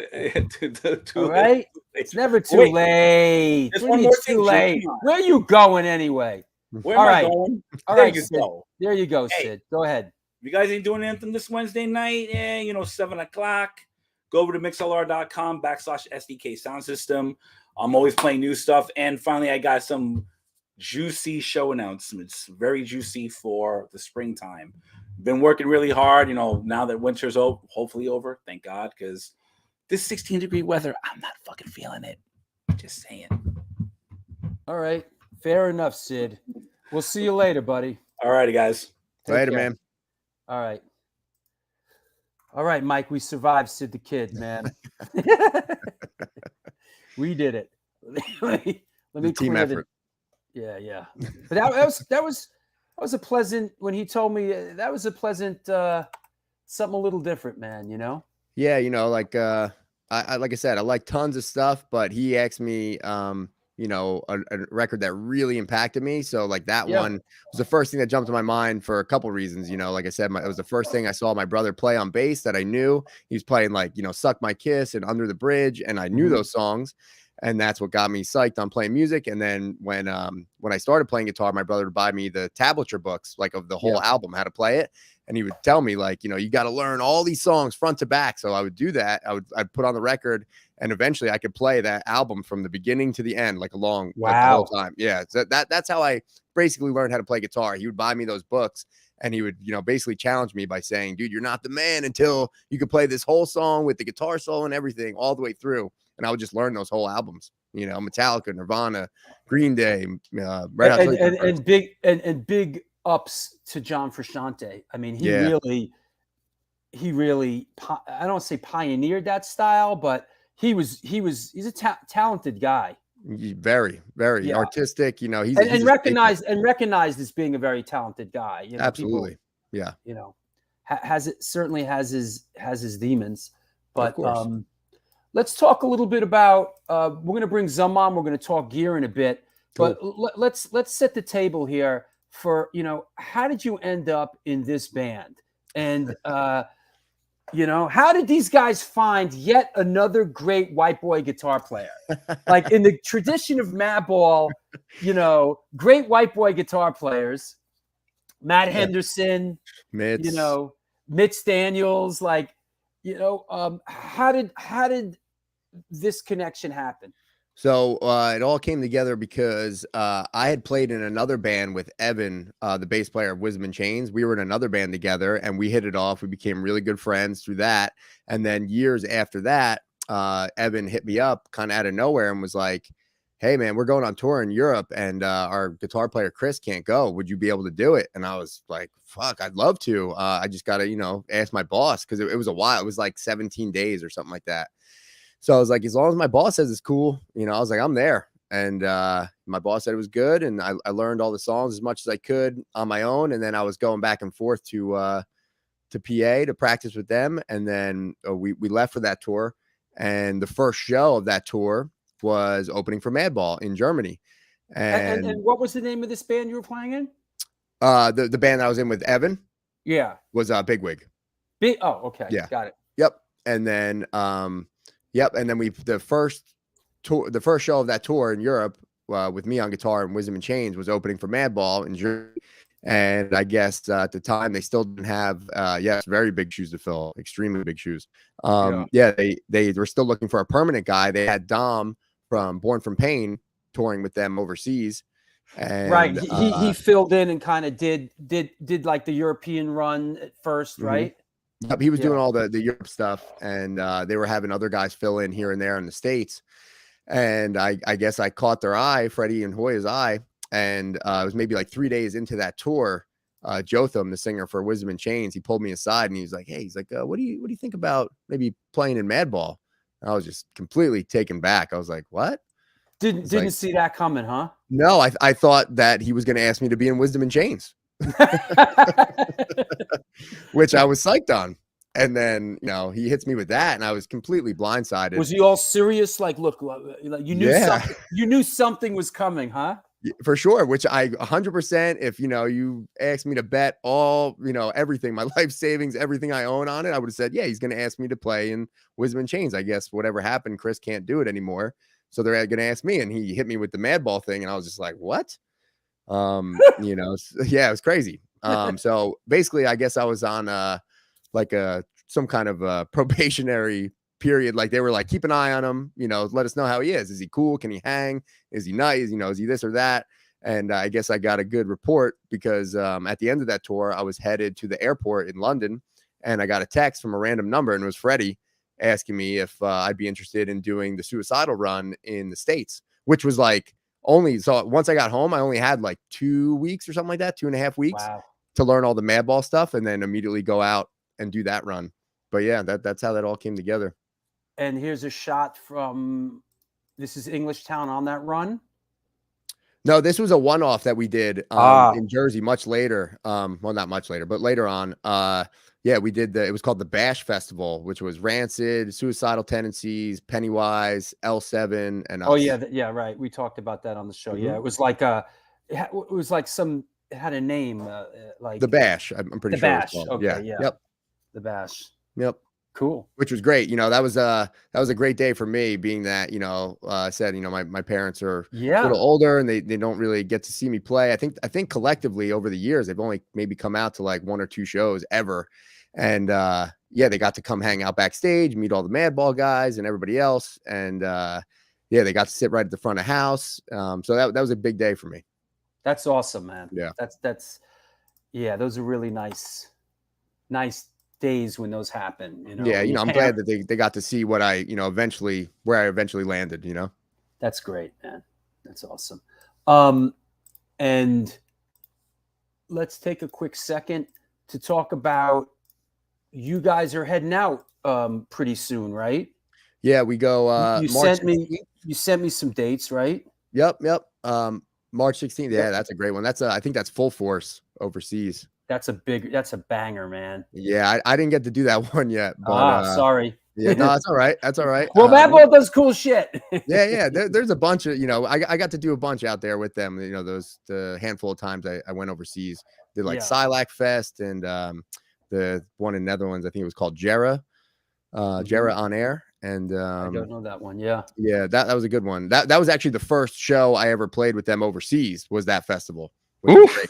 Yeah, and we're like kind of running late. My guitars got held up at the airport, and it's just always something. And we got there and we hung out for maybe a hour and a half, 2 hours, something like that, and then we played. And that was my first show.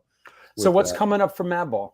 So we got the it's East Coast and in the southern states. I think we start in Atlanta, the Masquerade on March 16th. And remember it well. Yeah. And then the March 17th, Jacksonville, North Carolina, Hooligans Pub and Music Hall. March 18th, Spartanburg, South Carolina, Ground Zero, which that's the first club I ever played on tour with my band. Like the first out-of-state show that we ever did on tour was at Ground Zero. Spartanburg, South Carolina? Yep, Spartanburg. You know who's from Spartanburg, South Carolina? The Marshall Tucker Band. I mean, that was that's like when I think of Spartanburg, South Carolina, I'm thinking like Marshall Tucker Band, That's cool. Yeah, I didn't know that, but that's actually a really cool venue. It has 2 rooms. There's one really big room and then a side room that's decent size.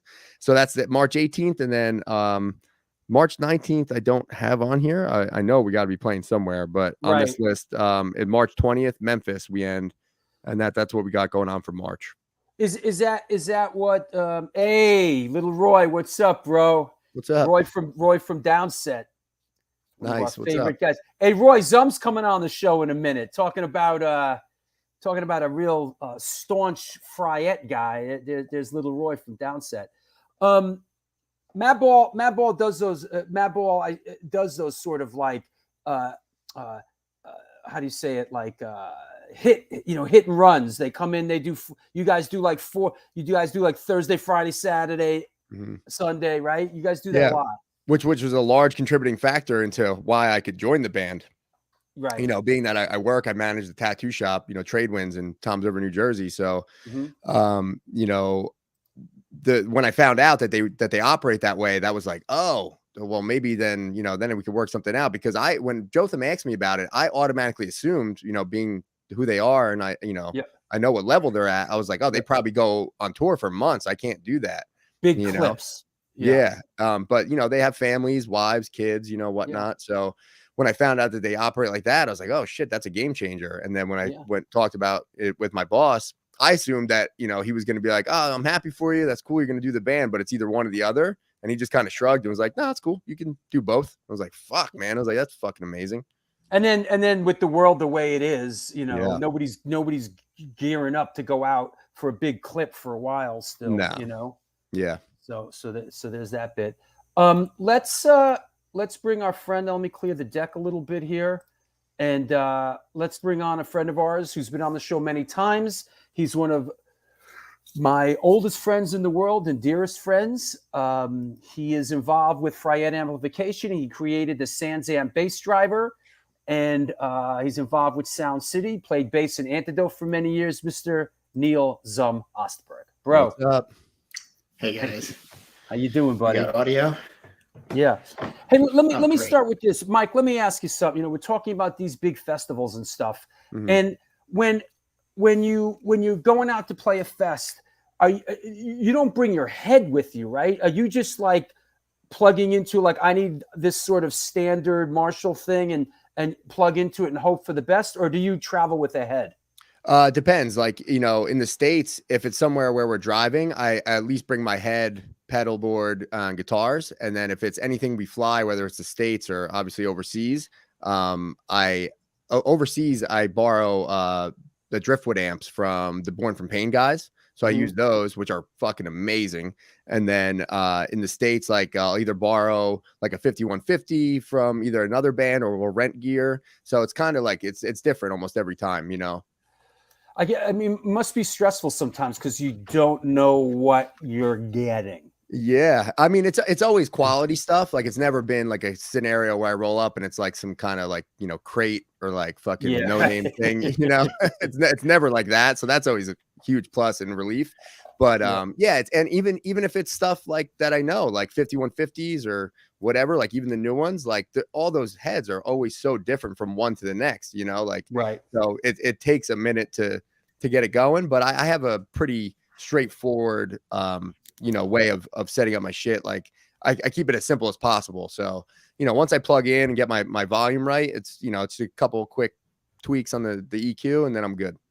Zum, has that changed through the years? Like sort of the touring type of guys carrying logistics. Heads? Yeah. Yeah. I mean, like Paige Hamilton is one of those guys who's lucky enough, like the way he does it is he has a Frusciante rig in Europe that's with the rental company there, and he's got a Frusciante rig in the US.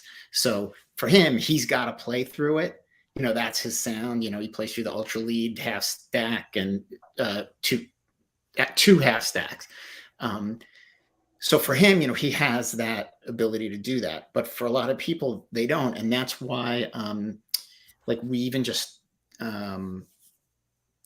there's some artists. I don't know how much I can say about this, but there are some artists that, and even like Roy Lozano, we make this LX2 stereo power amp, which is just one rack space.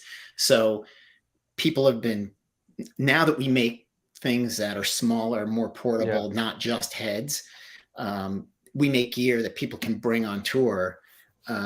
With also we develop these preamps with Synergy. So there's a Frusciante Pitbull Ultra Lead module or a Deliverance module that you can get like in a single rack preamp. So there's a Synergy. So some people are touring with a Synergy preamp and a Frusciante power amp, and it's just a 2 rack space thing. So that's some of the new ways that we've been able to get, for people to be able to use our gear when they travel. Because, the backline thing, you're not going to find stuff. I mean, there is a rental company in Europe that has a Sound City, one of our Sound City Master Lead 100 heads.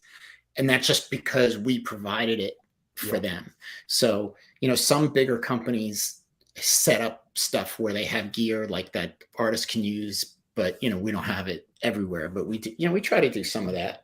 Makes sense. Hey, Mike, what guitars are those behind you? Are those your main guitars? Yep. Yeah. So I got this. This is my number one right here.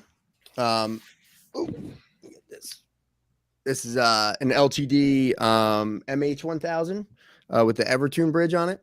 Got this right here. That makes life a lot easier on stage for sure. What is an Evertune bridge? Could you explain that to the layman?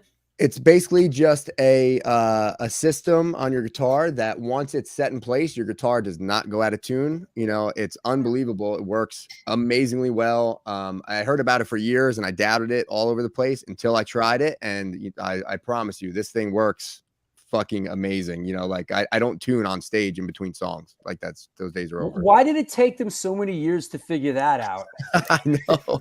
I wish if they had this when I was a kid, I'd sound a lot fucking better. That's for sure. God. Yeah, I mean, it compensates. Like even if you break a string, right? It's the other. Yeah, like it's not like a Floyd. Like you pop a string on a Floyd, the whole thing goes out. And it's a fucking nightmare. And then this is the best of both worlds for me. I always played string through bodies, so I got that. And then dude, once it's set and it's locked, that's it, man. And it's cool too. Like you can set it up per string. You can set it up where you literally play a note, and if you bend the string, it doesn't go out. Like it doesn't bend, it doesn't go higher. Like you can do it so it bends and it'll actually bend, or you can play it and it bends and it doesn't go out. Like it's fucking wild.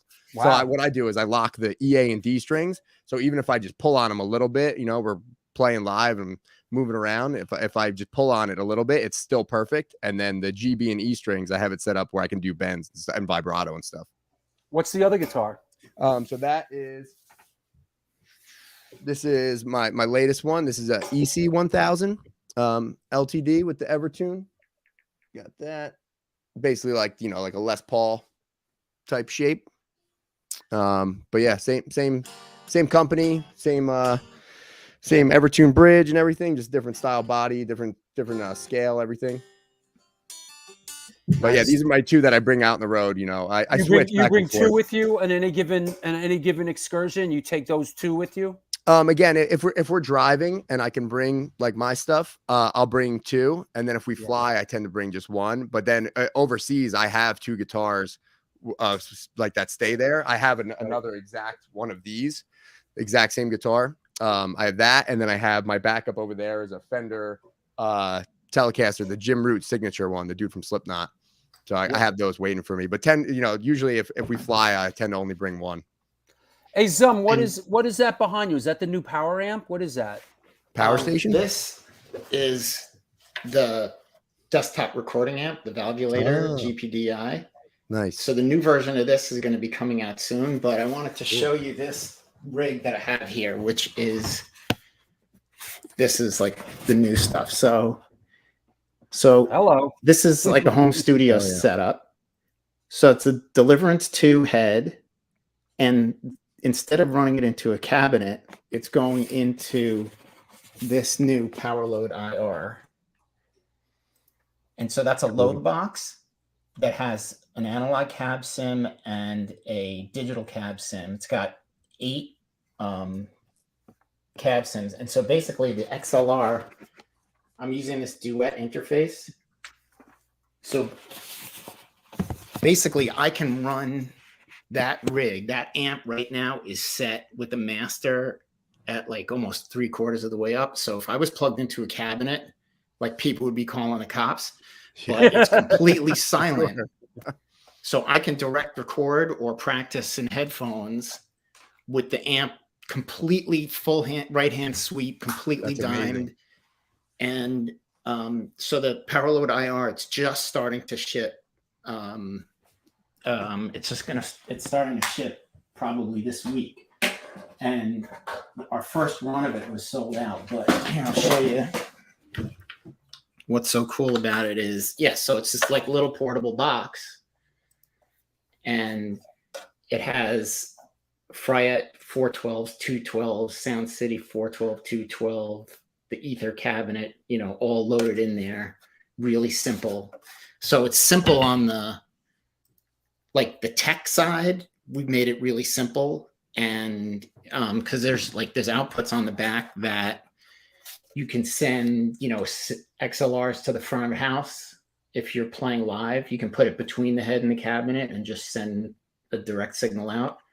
Excuse me for being a little ignorant, but it reminds me, it's sort of like a base DI where you could just send the signal right out into the house. Exactly. But what it does is it's got a built-in simulated speaker cabinet, like a mic cabinet.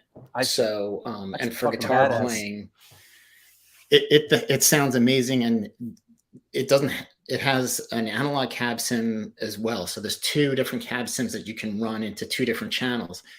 The point of that, it's kind of gets a little techie, but the analog cab sim has no latency. Anytime you have anything that's digital, there's A to D, you have to convert from analog to digital and digital back to analog. And no matter what, there's a little bit of latency that mostly we feel as players, that sometimes it just feels like there's a little bit of a lag between the time you hit the string and the time you hear it.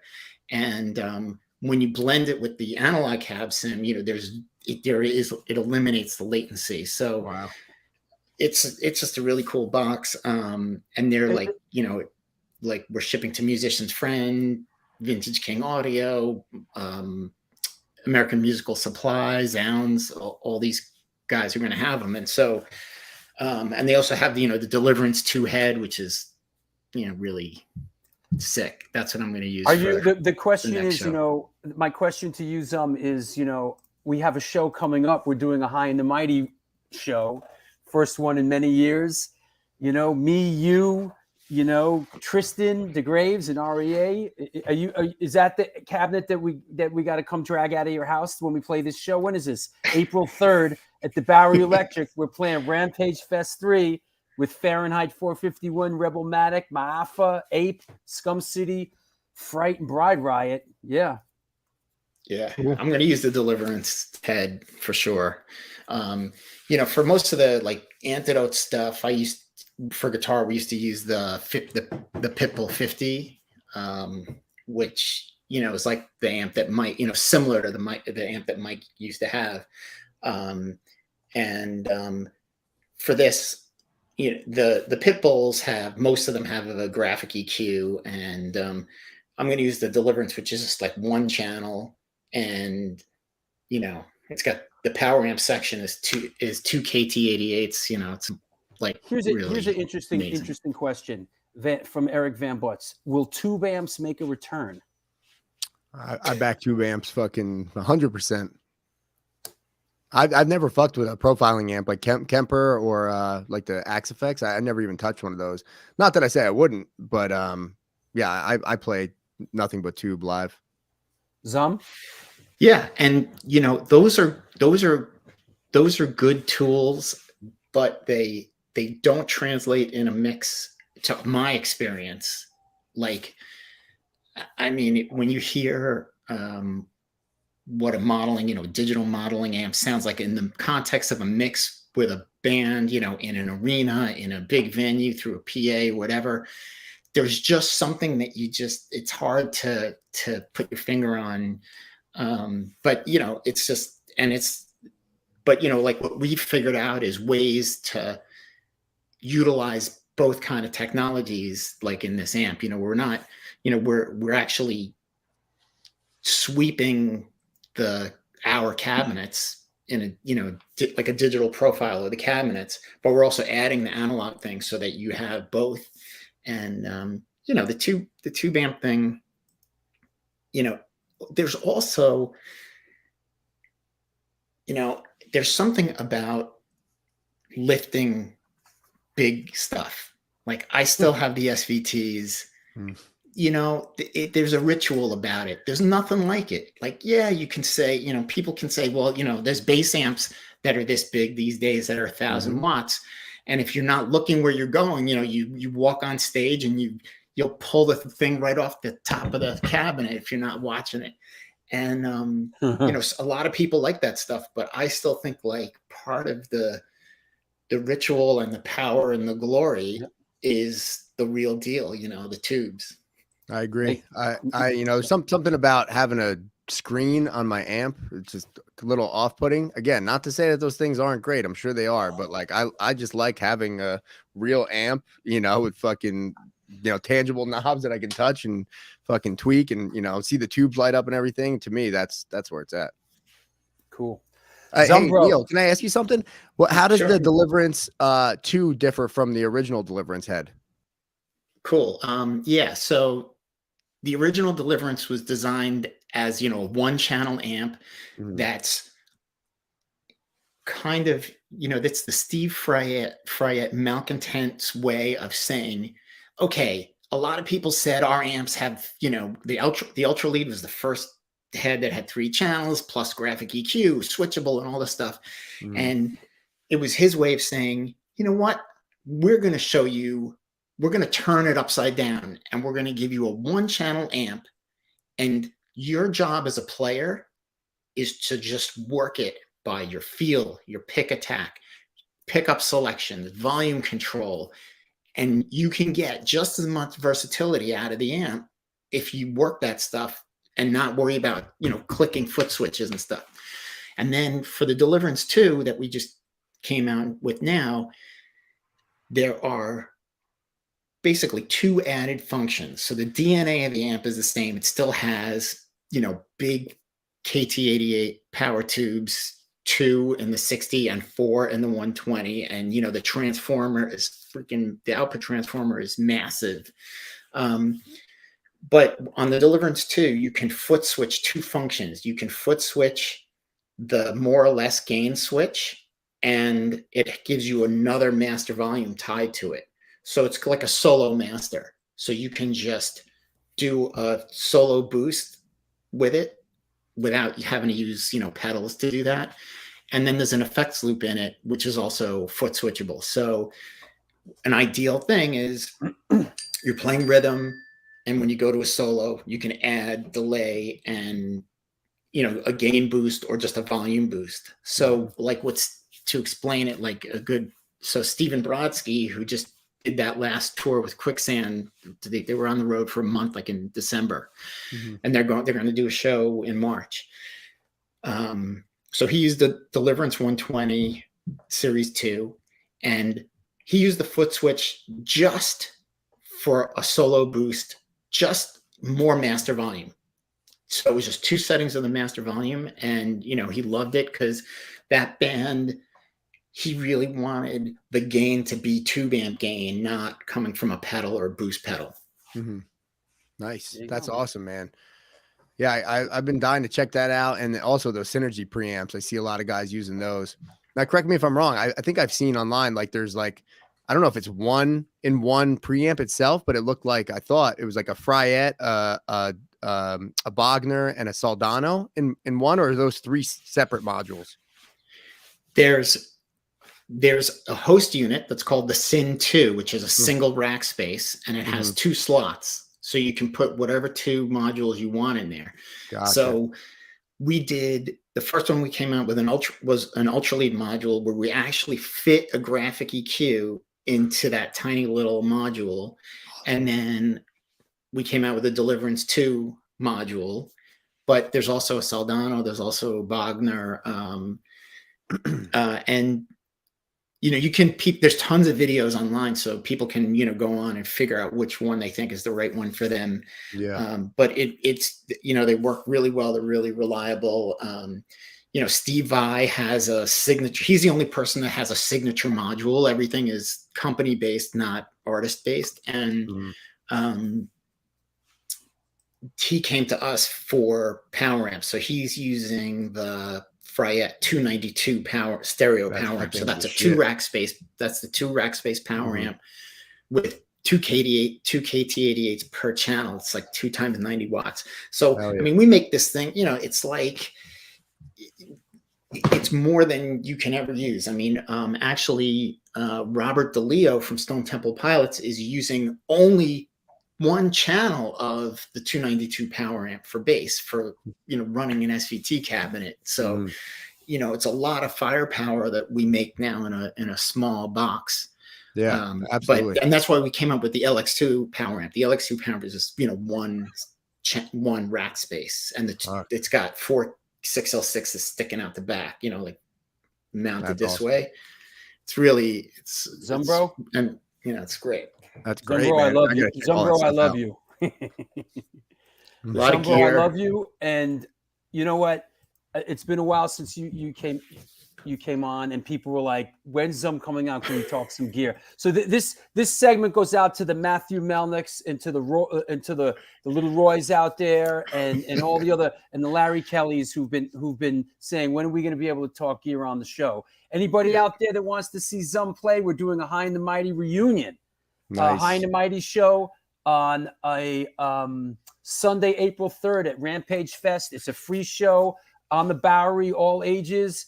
High and the Mighty, Zum, me, REA, who played drums with us in Antidote, and of course Tristan DeGraves. So everybody, come on down to that.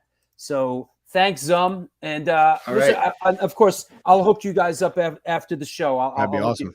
Anybody you want to shout out, Zum? Just if anybody wants more info, Frusciante.com, SoundCityAmp.com for the Sound City stuff, and go see Quicksand, go see Mike with Madball, and go see Helmet. I think they're out. Go see Stone Temple Pilots. A lot of guys. We love everybody. Roy, we love Roy Lozano. Roy's like Roy from Downsets. He's hardcore, man. He's got a serious Frusciante addiction. Yeah, good. We love. I you, can understand Roy. that. All right. For sure. Oh, I will plug one last thing. Yeah. On the Frusciante YouTube channel, mostly on Saturday nights at 7 p.m. Pacific, the Malcontents. It's our Steve Frusciante's live stream show, and it's deep dive gear talk. Deep dive. All right. I'll see you later. And I'll see you at rehearsal on Thursday. Right on. Nice. All right. I'll see you. Dude, great to meet you. Love that guy. Dude, yeah, I got to check out that stuff. I've been meaning to look at those Synergy preamps. I'll hook you up after the show. Oh, And yeah, that'd I had be a fantastic. conversation with him, about it, and he wants to hook up with you and see what you guys can do, if you guys can dance a little bit. That's awesome, man. Yeah, I'd love to. Yeah. So yeah, thanks, everybody. Yeah, that's cool. Oh, yeah. Yes, Zum. Yeah, Zum's one of my dearest friends, and we go way back together. Let me take our last sponsor break and do a couple of shout outs, and we'll come back and we'll take some questions from around the world. Okay. Cool. Sounds good. What's happening? This is the New York Hardcore Chronicles Live, and we are sponsored by New York Hardcore Comics, The Organic Grill, the Texas Silver Rush, DTFM Vinyl Distro, Chacho's Tacos, Generation Tacos, Generation Records, 126 Hardcore Clothing, and Chain Reaction Records and Skateboards. Located in Lakewood, Colorado, is the Rocky Mountain headquarters for all things punk, hardcore, and metal. Established in 2014, they have the largest selection of CDs, shirts, stickers, patches, and accessories between Chicago and Los Angeles. From the pit to the ditch, they got your back. Get in touch with them. www.chainreactionrecords.com. Come on now. Yeehaw. It's the Texas Silver Rush. They're a jewelry design firm and boutique store located in the birthplace of the Texas country music scene in Fredericksburg, Texas. They specialize and work with musicians in all music genres to design and create unique one-off pieces, well style them for stage, album covers, promo photos, and social media exposure. Excuse me. Their client list includes Rock Roll Hall of Famers Greg Rollet, Ringo Starr, and of course, Agnostic Front. During this current pandemic, all information and online sales are being taken on their Facebook and Instagram pages, and of course, www.thetexassilverrush.com. Want to mention to you, my friend, the next 4 shows. Here we go. This one, the first one here, hasn't been announced yet, but we're going to announce it now because it is Wednesday, February 16th. Michael Alago is coming on the show. We are relaunching Who the Fuck Is That Guy? The Fabulous Journey of Michael Alago. It's been after our 3-year run on Netflix and Amazon Prime and all that. It's been out of circulation for a while. A new distribution deal has been struck. The film is going to be coming out on multiple platforms. Michael Alago is coming on the show Wednesday, March 16th, with a couple of special guests working on it now. Might be Phil Anselmo from Pantera, might be Sean from White Zombie, and a couple of others. So stay tuned for that. Wednesday, March 23rd, yes, Rick Agnew from the Adolescents, Christian Death, and DI will be on the show. Sunday, March 27th, by popular demand, Riggs Ross, currently drummer for Sub-Zero, formerly Madball, Hatebreed, and Scarhead will be on the show. And Wednesday, March 30th, Flora from Maafa. That's right. The girls will have their say. There you go. Will be on the show. So we got a lot of great shows coming up. And there's a whole, but you know what? Did I announce this one? Here's another one. While we're at it. Here's another one which has not been announced yet. I got to get cracking with it. You hear it here first. Wednesday, April 27th. Here's an interesting one for you. Carl Kennedy from The Rods. He was the in-house Megaforce producer. Of course, he produced the early Anthrax, Fistful of Metal, Blue Cheer, the early Overkill stuff, bringing an old school metal dude on. Let's Dance with This Guy should be cool. And then, did I mention that Joe Sib is coming on the show? Now, this will be funny. If you know Joe Sib, he's a comedian. He also owns and runs Side One Dummy Records, and he was the front man for the band Wax, as well as the band 22 Jacks. So we're looking forward to seeing Joe Sib on the show and having some laughs. Funny dude. Joe Sib, funny dude. Want to mention again, if you don't know, now you know, please support the show. There's the Patreon link. There's also a PayPal. Please support this show. That's what makes things happen. Did I shout everything out? Jews in the Blues screening.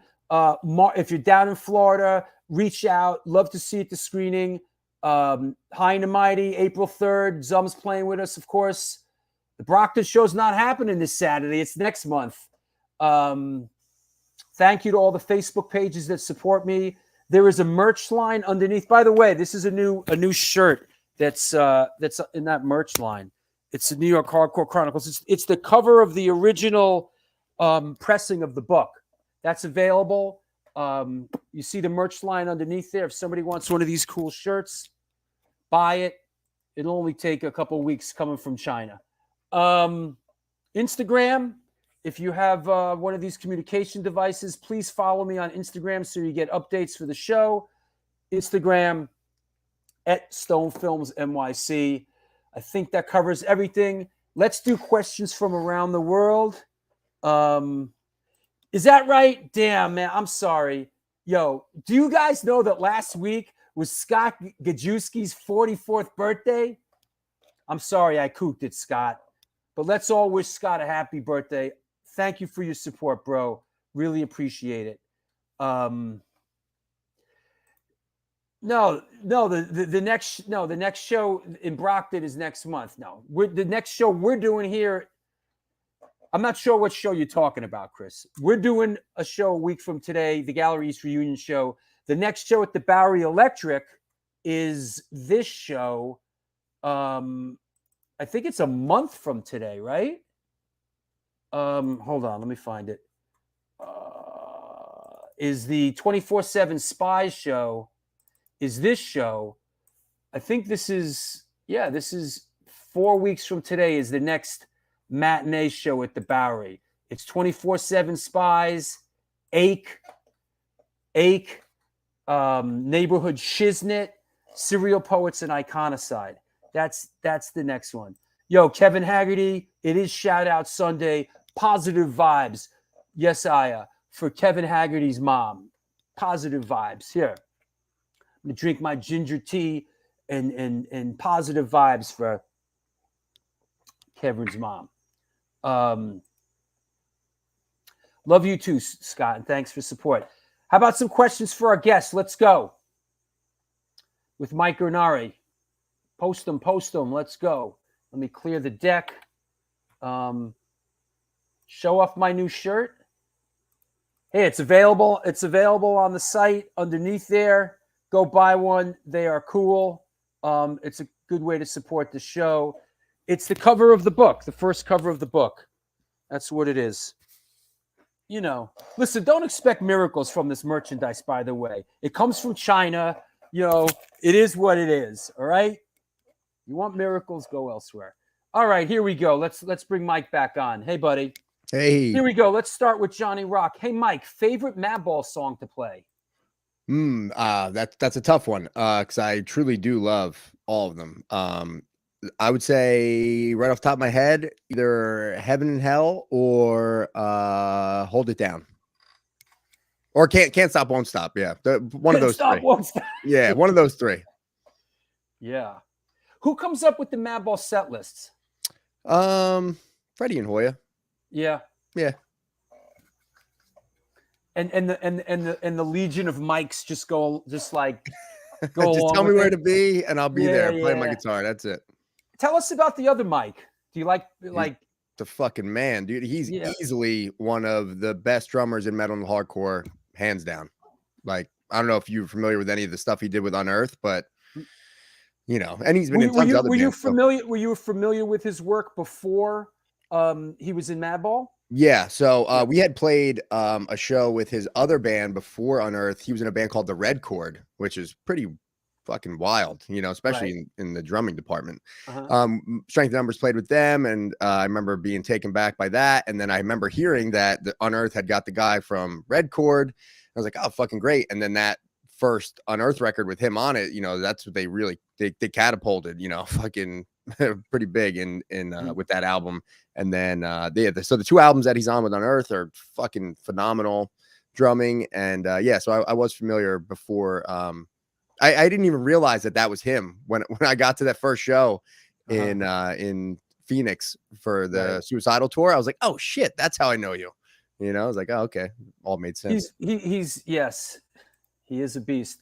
And he's just a great dude, super smart. You know, Very well fucking disciplined drummer. You yeah, know, yep. very well disciplined. Extremely knowledgeable in Yeah. all things music, especially, you know, like you said, like as far as the drumming goes, he's very aware, you know, like Sure. with the one song that we recorded, or since I've been in the band, I recorded with them. I remember, you know, the guy, our friend Stress, who recorded it, just being like, yeah, he knows, like, don't smash the cymbals, you know, like in the recording, you know, process. And, you know, live, he hits really hard, but he's very aware of like what to do, what not to do, what works. New York hardcore Ray. Excuse me. Do you have any riffs written for the new record? I do. I mean, I have like a little stockpile that I have that I'm always, you know, going back and forth on or just adding to.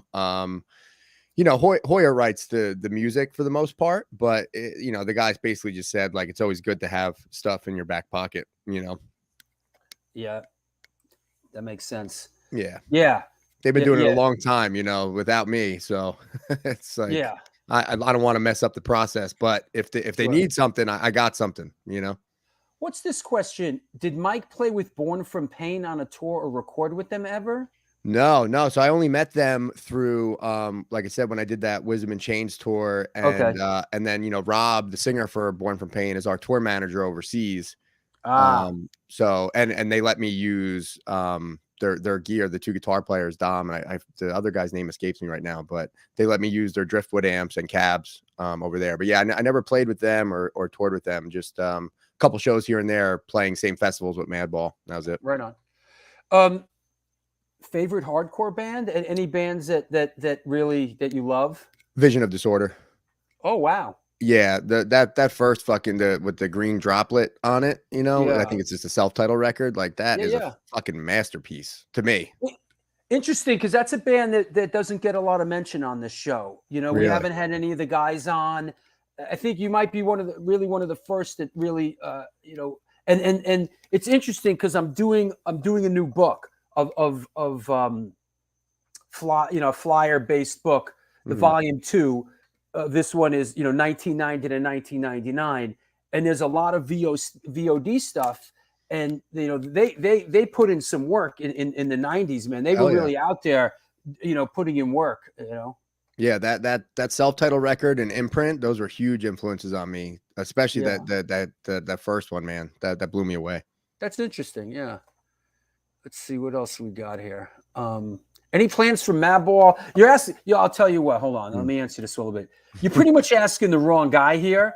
All right, with these kind of questions, you know, like Mike, the mic contingent of Madball, they're not involved with the big touring decisions. No. But any plans for Madball to hit Europe anytime soon? In specific, Denmark.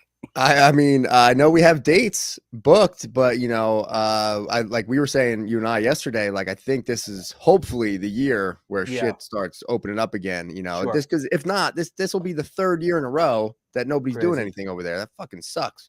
So I think it's about time. And I know we have dates, but you know, with the way the world is right now, it's still kind of up in the air, I guess. But I'm hoping we get over there, you know, this summer. Sure, that makes sense. Yeah. Are those custom LTD guitars or signature line? No, those are just stock, you know, like you can get those like through the website or at a store or whatever. They're just the deluxe LTDs. So they're a little bit higher up. I actually do have one signature. I have the Stephen Carpenter dude from Deftones. I have right here. Yeah, so I got this one. Yeah, this is a cool one. Different, you know, I usually play only black guitars, you know, or dark, but yeah, I figured I'd change it up. I get something, you know, I'm a big Deftones fan. And I remember when this first originally came out, I was sweating it so hard. And then right when I got hooked up with the company, thanks to Billy Bio, by the way, he introduced me to Tony from ESP. Is that right? Yeah. He made the introduction and it all came through because of Billy. But right when I got the endorsement, they came out. This is the 20-year anniversary of the Stephen Carpenter model. So I was like, oh, I fucking need one of those. Definitely. Right on. But yeah, everything else is just a deluxe LTD model. Makes sense. Yeah. Gianna Guerra, How do you like playing in South Florida? Much love from the Body Blow crew. Oh, those are my boys, Body Blow. I fucking love that those right? guys. Hell that yeah. right? Yeah, fuck yeah. We did a run with them in Florida. What's the band? Body Blow? Body Blow. Yeah, they're Oh, badass, that's a man. hard name. Fuck yeah. And they're great dudes, great band. Yeah, we did a run with them in Florida, and it actually ended up being my birthday this past summer when we were down there with them. So we got fucking wild. That was great. That's great. Yeah, what up, Body Blow? That's cool. Joe Halleck asks, how can I get that Strength in Numbers record presently? If you want a physical copy, I know there's a bunch on Amazon for like $2. But you can also, somebody posted the whole album on YouTube. So if you just search Strength in Numbers, The Veil is the name of the album. You can listen to that. Okay. The Headrush record's on there too, actually. Here's a question. Now, I think we addressed this. This is from our resident historian, Chucky Brown, who sings for Crazy Eddie, saw him play last night. Can he speak? Can he speak when he met Dimebag Darrell and Vinnie Paul at Pantera? We addressed that already, correct? Yes. Yeah. Also, his love on French Bulldogs. Yeah, hell yeah. If you follow me on Instagram, you know.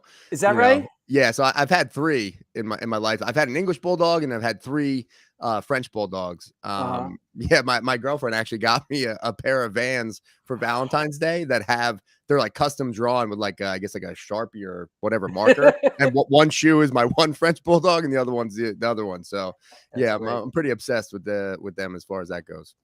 Cool. You see what else we got. Yeah, this isn't the guy to ask about when Madball's playing somewhere. This is the guy that gets the text and gets the text. Wait, hold on here. Wait, this is the text that this guy gets. You ready? This is it. Let me show you. Okay, yeah. That's what this guy gets. All right, be there. Just be there. Yeah, right. Know these songs and be there. Yeah. Don't even worry about the songs. Yeah, because you know what we're doing? We're playing Madball songs. Yeah. No, I keep it easy. They like I said, they've been doing it a long time. They got the machine working very well, and it'd just be stupid to try and interject or I'm not going to teach those guys anything. They're I'm learning from them still. But the machine works great the way it is, and I stay in my lane and do my thing, and it's awesome. I love it. Hey, that's in my opinion, one of the greatest hardcore frontmen, easily out there, man. That dude is one of my favorites. Freddie, Lou from Sick of It All, these are like but Freddie is a great frontman. Yeah, it's a true honor and pleasure to play with those guys. Yeah, he's a great frontman. Absolutely. Yeah. That said, all right. Well, that was a great run around the merry-go-round. Yeah. Let me think. And anything else? Anybody you want to shout out? Like I said, Tony over at ESP Guitars, he's the man. He's been helping me out, since I joined the band. Tony, and then Ken from Fishman Pickups, Warren Lee, Kai, Lars from Richter Straps, In-Tune Guitar Picks, Dario Strings, all those people, all those companies that, they help me out big time to make my life a lot easier. And, I even before joining the band and getting hooked up with those companies, I always use those products, except for the Fishman's was new. But I love those. Those pickups are incredible. Highly recommend checking those out. And, I've been playing ESP guitars for 20 years. So to be partnered up with them is a dream come true, and they're great company. The guy, Tony, he literally deals with James Hetfield and Kirk Hammett, and he speaks to me, fucking just like, I guess he would anybody else, it's great. You seem like an easy guy to tech for. I mean, do you usually tech for yourself? I mean, when Madball goes out, is like the tour manager sort of the tech? I mean, you guys seem to have the ability. I mean, I see Hoyer's playing, a real rocker Gibraltar bass. Yeah. He's not breaking strings. He's not going out of tune. No. Right. Yeah. My shit is super simple on purpose. I've always kept it that way. Even like in the Strength in Numbers days, I only had a few pedals that I'd actually step on during the show. And with the Madball stuff, I put my pedal board, which only consists of 3 things now. I put those on top of my head, and they're just all on. The tuner is on there just in case. But like I said, I got those Evertune bridges, so I don't Sure. have to tune. So the only other two things are I have an overdrive in front of the amp and a noise gate, and then I keep it simple. But yeah, to answer your question, Brendan, our tour manager, he also techs for us in the States, and then overseas we have a slightly bigger crew. We have Yost doing guitar and bass. He's the man. He actually is the one who turned me on to the overdrive pedal that I use. And then we got Theo, driver, merch guy, Rob doing tour managing, and then we'll have a front of house sound guy, you know, that sometimes changes up. Cool. Chris Andrews says, mad love and respect for Madball from Belfast, Northern Ireland. All right, cool. Yeah. Much love. And Thomas is just letting you know that Madball is booked to play Poland in June. Yeah. There's a bunch. I think there's like Belgium, Poland, Germany, I think. Yeah. But you know, I got my fingers crossed. I'm feeling it this year. I'm ready to go. Yeah. No disrespect, but Hoya's been on, and he's not always sure of the dates also. Yeah, props to Freddie for being, you know, like you said, not only one of the best frontmen to do it, but just a fucking straight up awesome businessman. Like the dude's got his shit together so well, and he's on top of it and coordinating this, that, and the other thing. So yeah, I give him. In other words, the vibe in the band is, don't worry, we're playing shows. Just be ready. Yeah, just let me know. And so I know to tell my boss I won't be there. And, you know, just tell me what songs, you know, if I have to learn any new ones that I never played before or whatever, and then I'll be there. That's great. Well, I want to thank you for coming on the show. It was an honor and a pleasure. Dude, thank you for having me. It was great. It was really, awesome. It was really fun. And you know, I'll see you out there soon, man. You know, for sure. Absolutely. Yeah. I'm a big fan of the band and just love what you guys are doing. Appreciate it. Yeah. Hopefully a new album this year. Yeah. That's what we're shooting for. You know what? Here's a question. Hit me. If you could form a super group, who would you play with? That's a good question. Oh my God. Yeah, we could talk about this for hours, but right off the top of my head. Throw in a couple in there. Just right off the top of my head. Do they all have to be living? No. You know what? No. Okay, awesome. Even better. So I would say Abe Cunningham on drums, drummer for Deftones. Wow. Cliff Burton on bass. Come on now. Yep. Obviously I would play guitar, and then singer Lane Staley, Alice in Chains. Wow. And other guitar, God, there's so many. Eddie Van Halen. You're a Jerry Cantrell fan? Big time. Yeah, I actually have a picture right here on my wall. Is that right? I had a meet and greet. I won a contest to meet him when I was like 18 or 19. Yeah, huge influence. I'm a big Soundgarden, Alice in Chains, Nirvana guy, especially Alice in Chains. But yeah, I have a picture right here on my wall of me and Jerry at this record store back in the day when I met him. Have you seen Alice in Chains play with Adam singing? I have. Yeah, they're good. Yeah, they're good. You know what? I think he does that. He plays that role well. Like he plays rhythm guitar, and you know, he sings harmony great. I think on those albums, I think Jerry's voice is favored, but rightfully so. He's got a great voice. Jerry Cantrell has a real people. A lot of people that aren't in the know, you know, may not realize it. Jerry Cantrell did a lot of singing on those Alice in Chains albums. He's the voice. Those harmonies, man. That's a huge part of that sound. You know, you listen to like Facelift and especially Dirt, like goddamn, you know, those fucking harmonies. They're like, I'd always describe it as it's like beautifully haunting. Like that's like it's this weird, you know, fucking both what ends he of did on those, what he did on with the original Alice in Chains stuff, the way that you know, it took me a long time to figure out vocally what those guys had going on. It's pretty cool. Yeah, phenomenal. You know? Yeah. Do you like Jerry's new album, Hobo Cakes asks? You know what? I didn't get a chance to listen to it yet, but I know Boggy Depot, and I think there's one more after that. I know. Yeah, that's a fucking. That's like an Alice in Chains album right there. Yeah, but with Robert Trujillo and Mike Borden from Faith No More playing drums. Yeah, there you go. Boggy Depot and That's sort of Degradation Trip. Yes. Yep. Yeah. Of course, Jorah Flies EP. Of course. Fucking amazing. You know, I think that's the first EP to ever debut at -- or something like that. I don't listen to Alice in Chains, you know, anymore. They're like one of those bands that I listened to so much and loved so much, and the music is so heavy and disturbing to me at this stage of my life that it's almost hard to go back there and listen to it. No, I feel you, It for sure. brings me back to a time, really difficult time, Absolutely. and it's really, and I worked with those guys. They shot a music video when I was the stage manager at 3G Stage, when Lane was really sick, and it was very sad to see that, What song was it? Do you remember? Angry Chair. Oh, fuck. Okay. Awesome. Yeah, they shot Angry Chair on 3G Stage here, where in my neighborhood in the Upper West Side. I was the stage manager at 3G Stage here in Manhattan for a couple years, where a lot of videos were shot there. Angry Chair, Salt and Pepper, Shoop Shoop. Oh, yeah. Suicidal Tendencies. What was that one? Lights. Camera Revolution. Give me your money. Yeah, that was shot. Or send me your money. Yeah. Yeah, that was shot on my stage.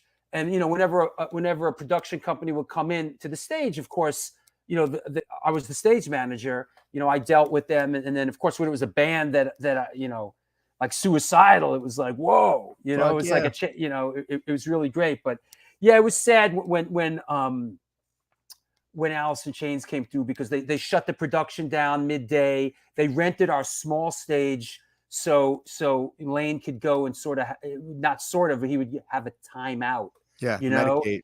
Medicate, and the whole shoot shut down for like an hour, and then he came back out and was able to function, and it was sort of disturbing. It was very enabling, but I guess it was the only way to do it at all. Is it better to do it that way or do nothing? Yeah. They at one point they had to have his own bus because he was so bad.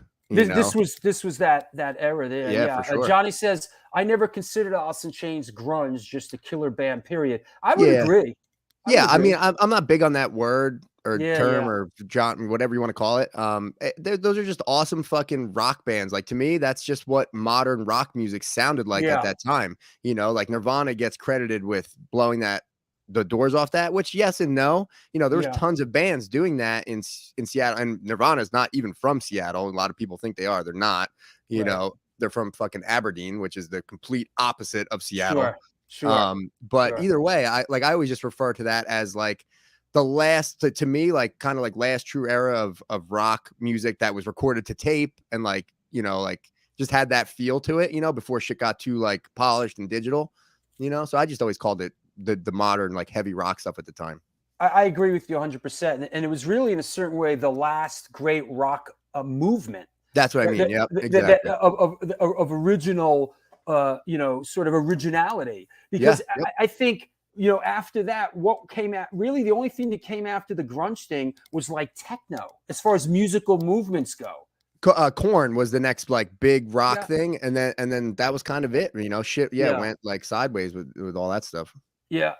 Do you Down in a Hole is a tough listen. Yeah, I can't listen to that stuff. I mean, those songs, like the song Dirt, Junkhead, like all those songs. Yeah. Angry Chair. It's like, that whole album is, you want to talk about a vibe, that fucking album, it's got it for sure. Yeah, man. It's heavy stuff, man. Yeah. But what did I just hear? What's her name from Heart doing Rooster? I just didn't. Yeah. Did you hear that? Yeah. Nancy Wilson, fucking, they were huge Heart fans. Yeah. They do that. I guess it's a Bob Dylan song, Ring Them Bells. Sure, I know that. I know that song. Did you ever hear Nancy Wilson and Lane do that? No, I have not. Holy shit! Yeah, YouTube that. It's fucking unreal. I happen to be a fan of Dylan, and Dylan in that era. Ring Them Bells. Yeah, I know that song. Sure. Unbelievable the way they do it. Yeah, check that out for sure. Yeah. Let me see what else. Were you Kurt Cobain? Oh wow, Kurt Cobain would have been 55 today. Yeah. Wow. Yep. Yeah. Interesting. Yeah. And also died the same day as Lane. Is that right? Mm-hmm. Like by the time they found Lane's body, I think it was like a week or two after the fact. But they deciphered that it was the same day. I think it's April 8th, I believe. Right. Somewhere around there. Is that right, Matt Melnick? You saw Heart at the Palladium twice? Nice. Yeah. What a fucking great band. Yeah. Yeah. Happy birthday. Yeah. Yep. Fear Factory did the hard, soft vocals before anyone, then Deftones, then Korn. Yeah, well, there was a lot of cross-pollination there between those bands. Yeah. You know, there was a lot of LA stuff there, but, you know, Fear Factory was definitely out in the front there. I think all three of those bands are still very different, though. You know, Yeah, like for sure. Korn and Deftones would always get lumped together, but to me, they're very different. That's just my opinion. But Well, yeah, and then of Fear course, I Factor, know you're a Deftones fan. big time. Yeah. You know, I didn't really know much of their repertoire, and then until I started doing the show. Sergio was on the show, and I did a lot of homework, and was really enjoyed listening to the Deftones catalog and learned a lot. You know, one great thing about doing the show is Just fall off my wall. There you That's go. the Newstead picture just fell off. Fuck. Wow, that's heavy. Wow, Jason, what's up? Hey, you trying to tell me something over here? Whew. Yeah. So yeah, I should reach out to Jason about coming on the show. That'd be awesome. Yeah, but yeah, the Deftones, I really learned a lot and enjoyed. My friend Story Lou's a Deftones fan, and yes, 7-string guitars, right? And, you know, yeah, go ahead. Those first 3 Deftones records are fucking phenomenal. Not to say that the other ones are bad, but like after that, I kind of lost it for a minute, like with the self-titled and then Saturday Night Wrist. I wasn't paying attention as closely, but then they came out with Diamond Eyes, which is the first one without their original bass player. He passed away. Right. But yeah, those first 3 are fucking phenomenal. Diamond Eyes, the Koi no Yokan, I think is how you say it. That one's fucking great. Yeah, man, they're just a great band. And yeah, dude keeps adding another string every album. I think he's up to like 8 or 9 strings now on his guitars. That's funny. One of my Smashing Pumpkins. I like them, yeah. Siamese Dream, you know, that was like, I think almost every fucking song on that record was a single or a video on MTV. That record is incredible, phenomenal. And Melancholy and the Infinite Sadness, great. Gish is fucking awesome. I was talking to Lou about it today, about after the one they put. I lost me the one after the big double. It was so overindulgent. It was too much stuff. The Melancholy and the Infinite Sadness. That's a double album. Yeah. Well, the songs that I like on that, I really, really like. Like fucking, you know, Tonight, I think is an incredible fucking piece of music. Did you ever smash the guitar on stage? You never smashed the guitar on stage. That's to me, that's it's like blasphemy. Why would you? You would never do that. even if even if I'm getting fucking free guitars, or if it's some like piece of shit that I wouldn't care about, I don't know. That's not me. Yeah. It's weird. That's not me. You know. Yeah. No, I appreciate and love my gear so much. You know, I'm not trying to break nothing. Is Mike a tattoo? Is Mike a tattoo artist as well? I know he manages a shop. So I'm not a tattoo artist, but I pierced for years at another shop in North Jersey called Tattooville in Linden, New Jersey. And now I've been managing the shop that I'm at now, Tradewinds in Toms River. I've been managing that for about 6 years, but just as of like very, very recently, I'm going to start piercing again. So if anybody's in the Jersey Shore area, Ocean County, you want a piercing, come see us, Tradewinds Tattoo. Reviving your piercing game. Yeah, it's just, you know, I needed a break from it for a while, and then it's been, like I said, about 6 years almost. This June exactly would be 6 years, and it's a shame because we get so many calls for it, and I'm there anyway, so I might as well just do it. So I decided. Yeah, that makes sense. Yeah. All right. Well, hey, let's go get some dinner. Yeah. Good talking to you. I'll connect you with Zum. I'll please. send you a text later, and I'll see you out on the road, man. All right. Sounds good. Thanks for having me, man. Appreciate it. My pleasure. Take care. Later. Well, there you have it. It's the New York Hardcore Chronicles Live. Our guest today was Mr. Mike Gurnari from Madball and formerly Strength in Numbers.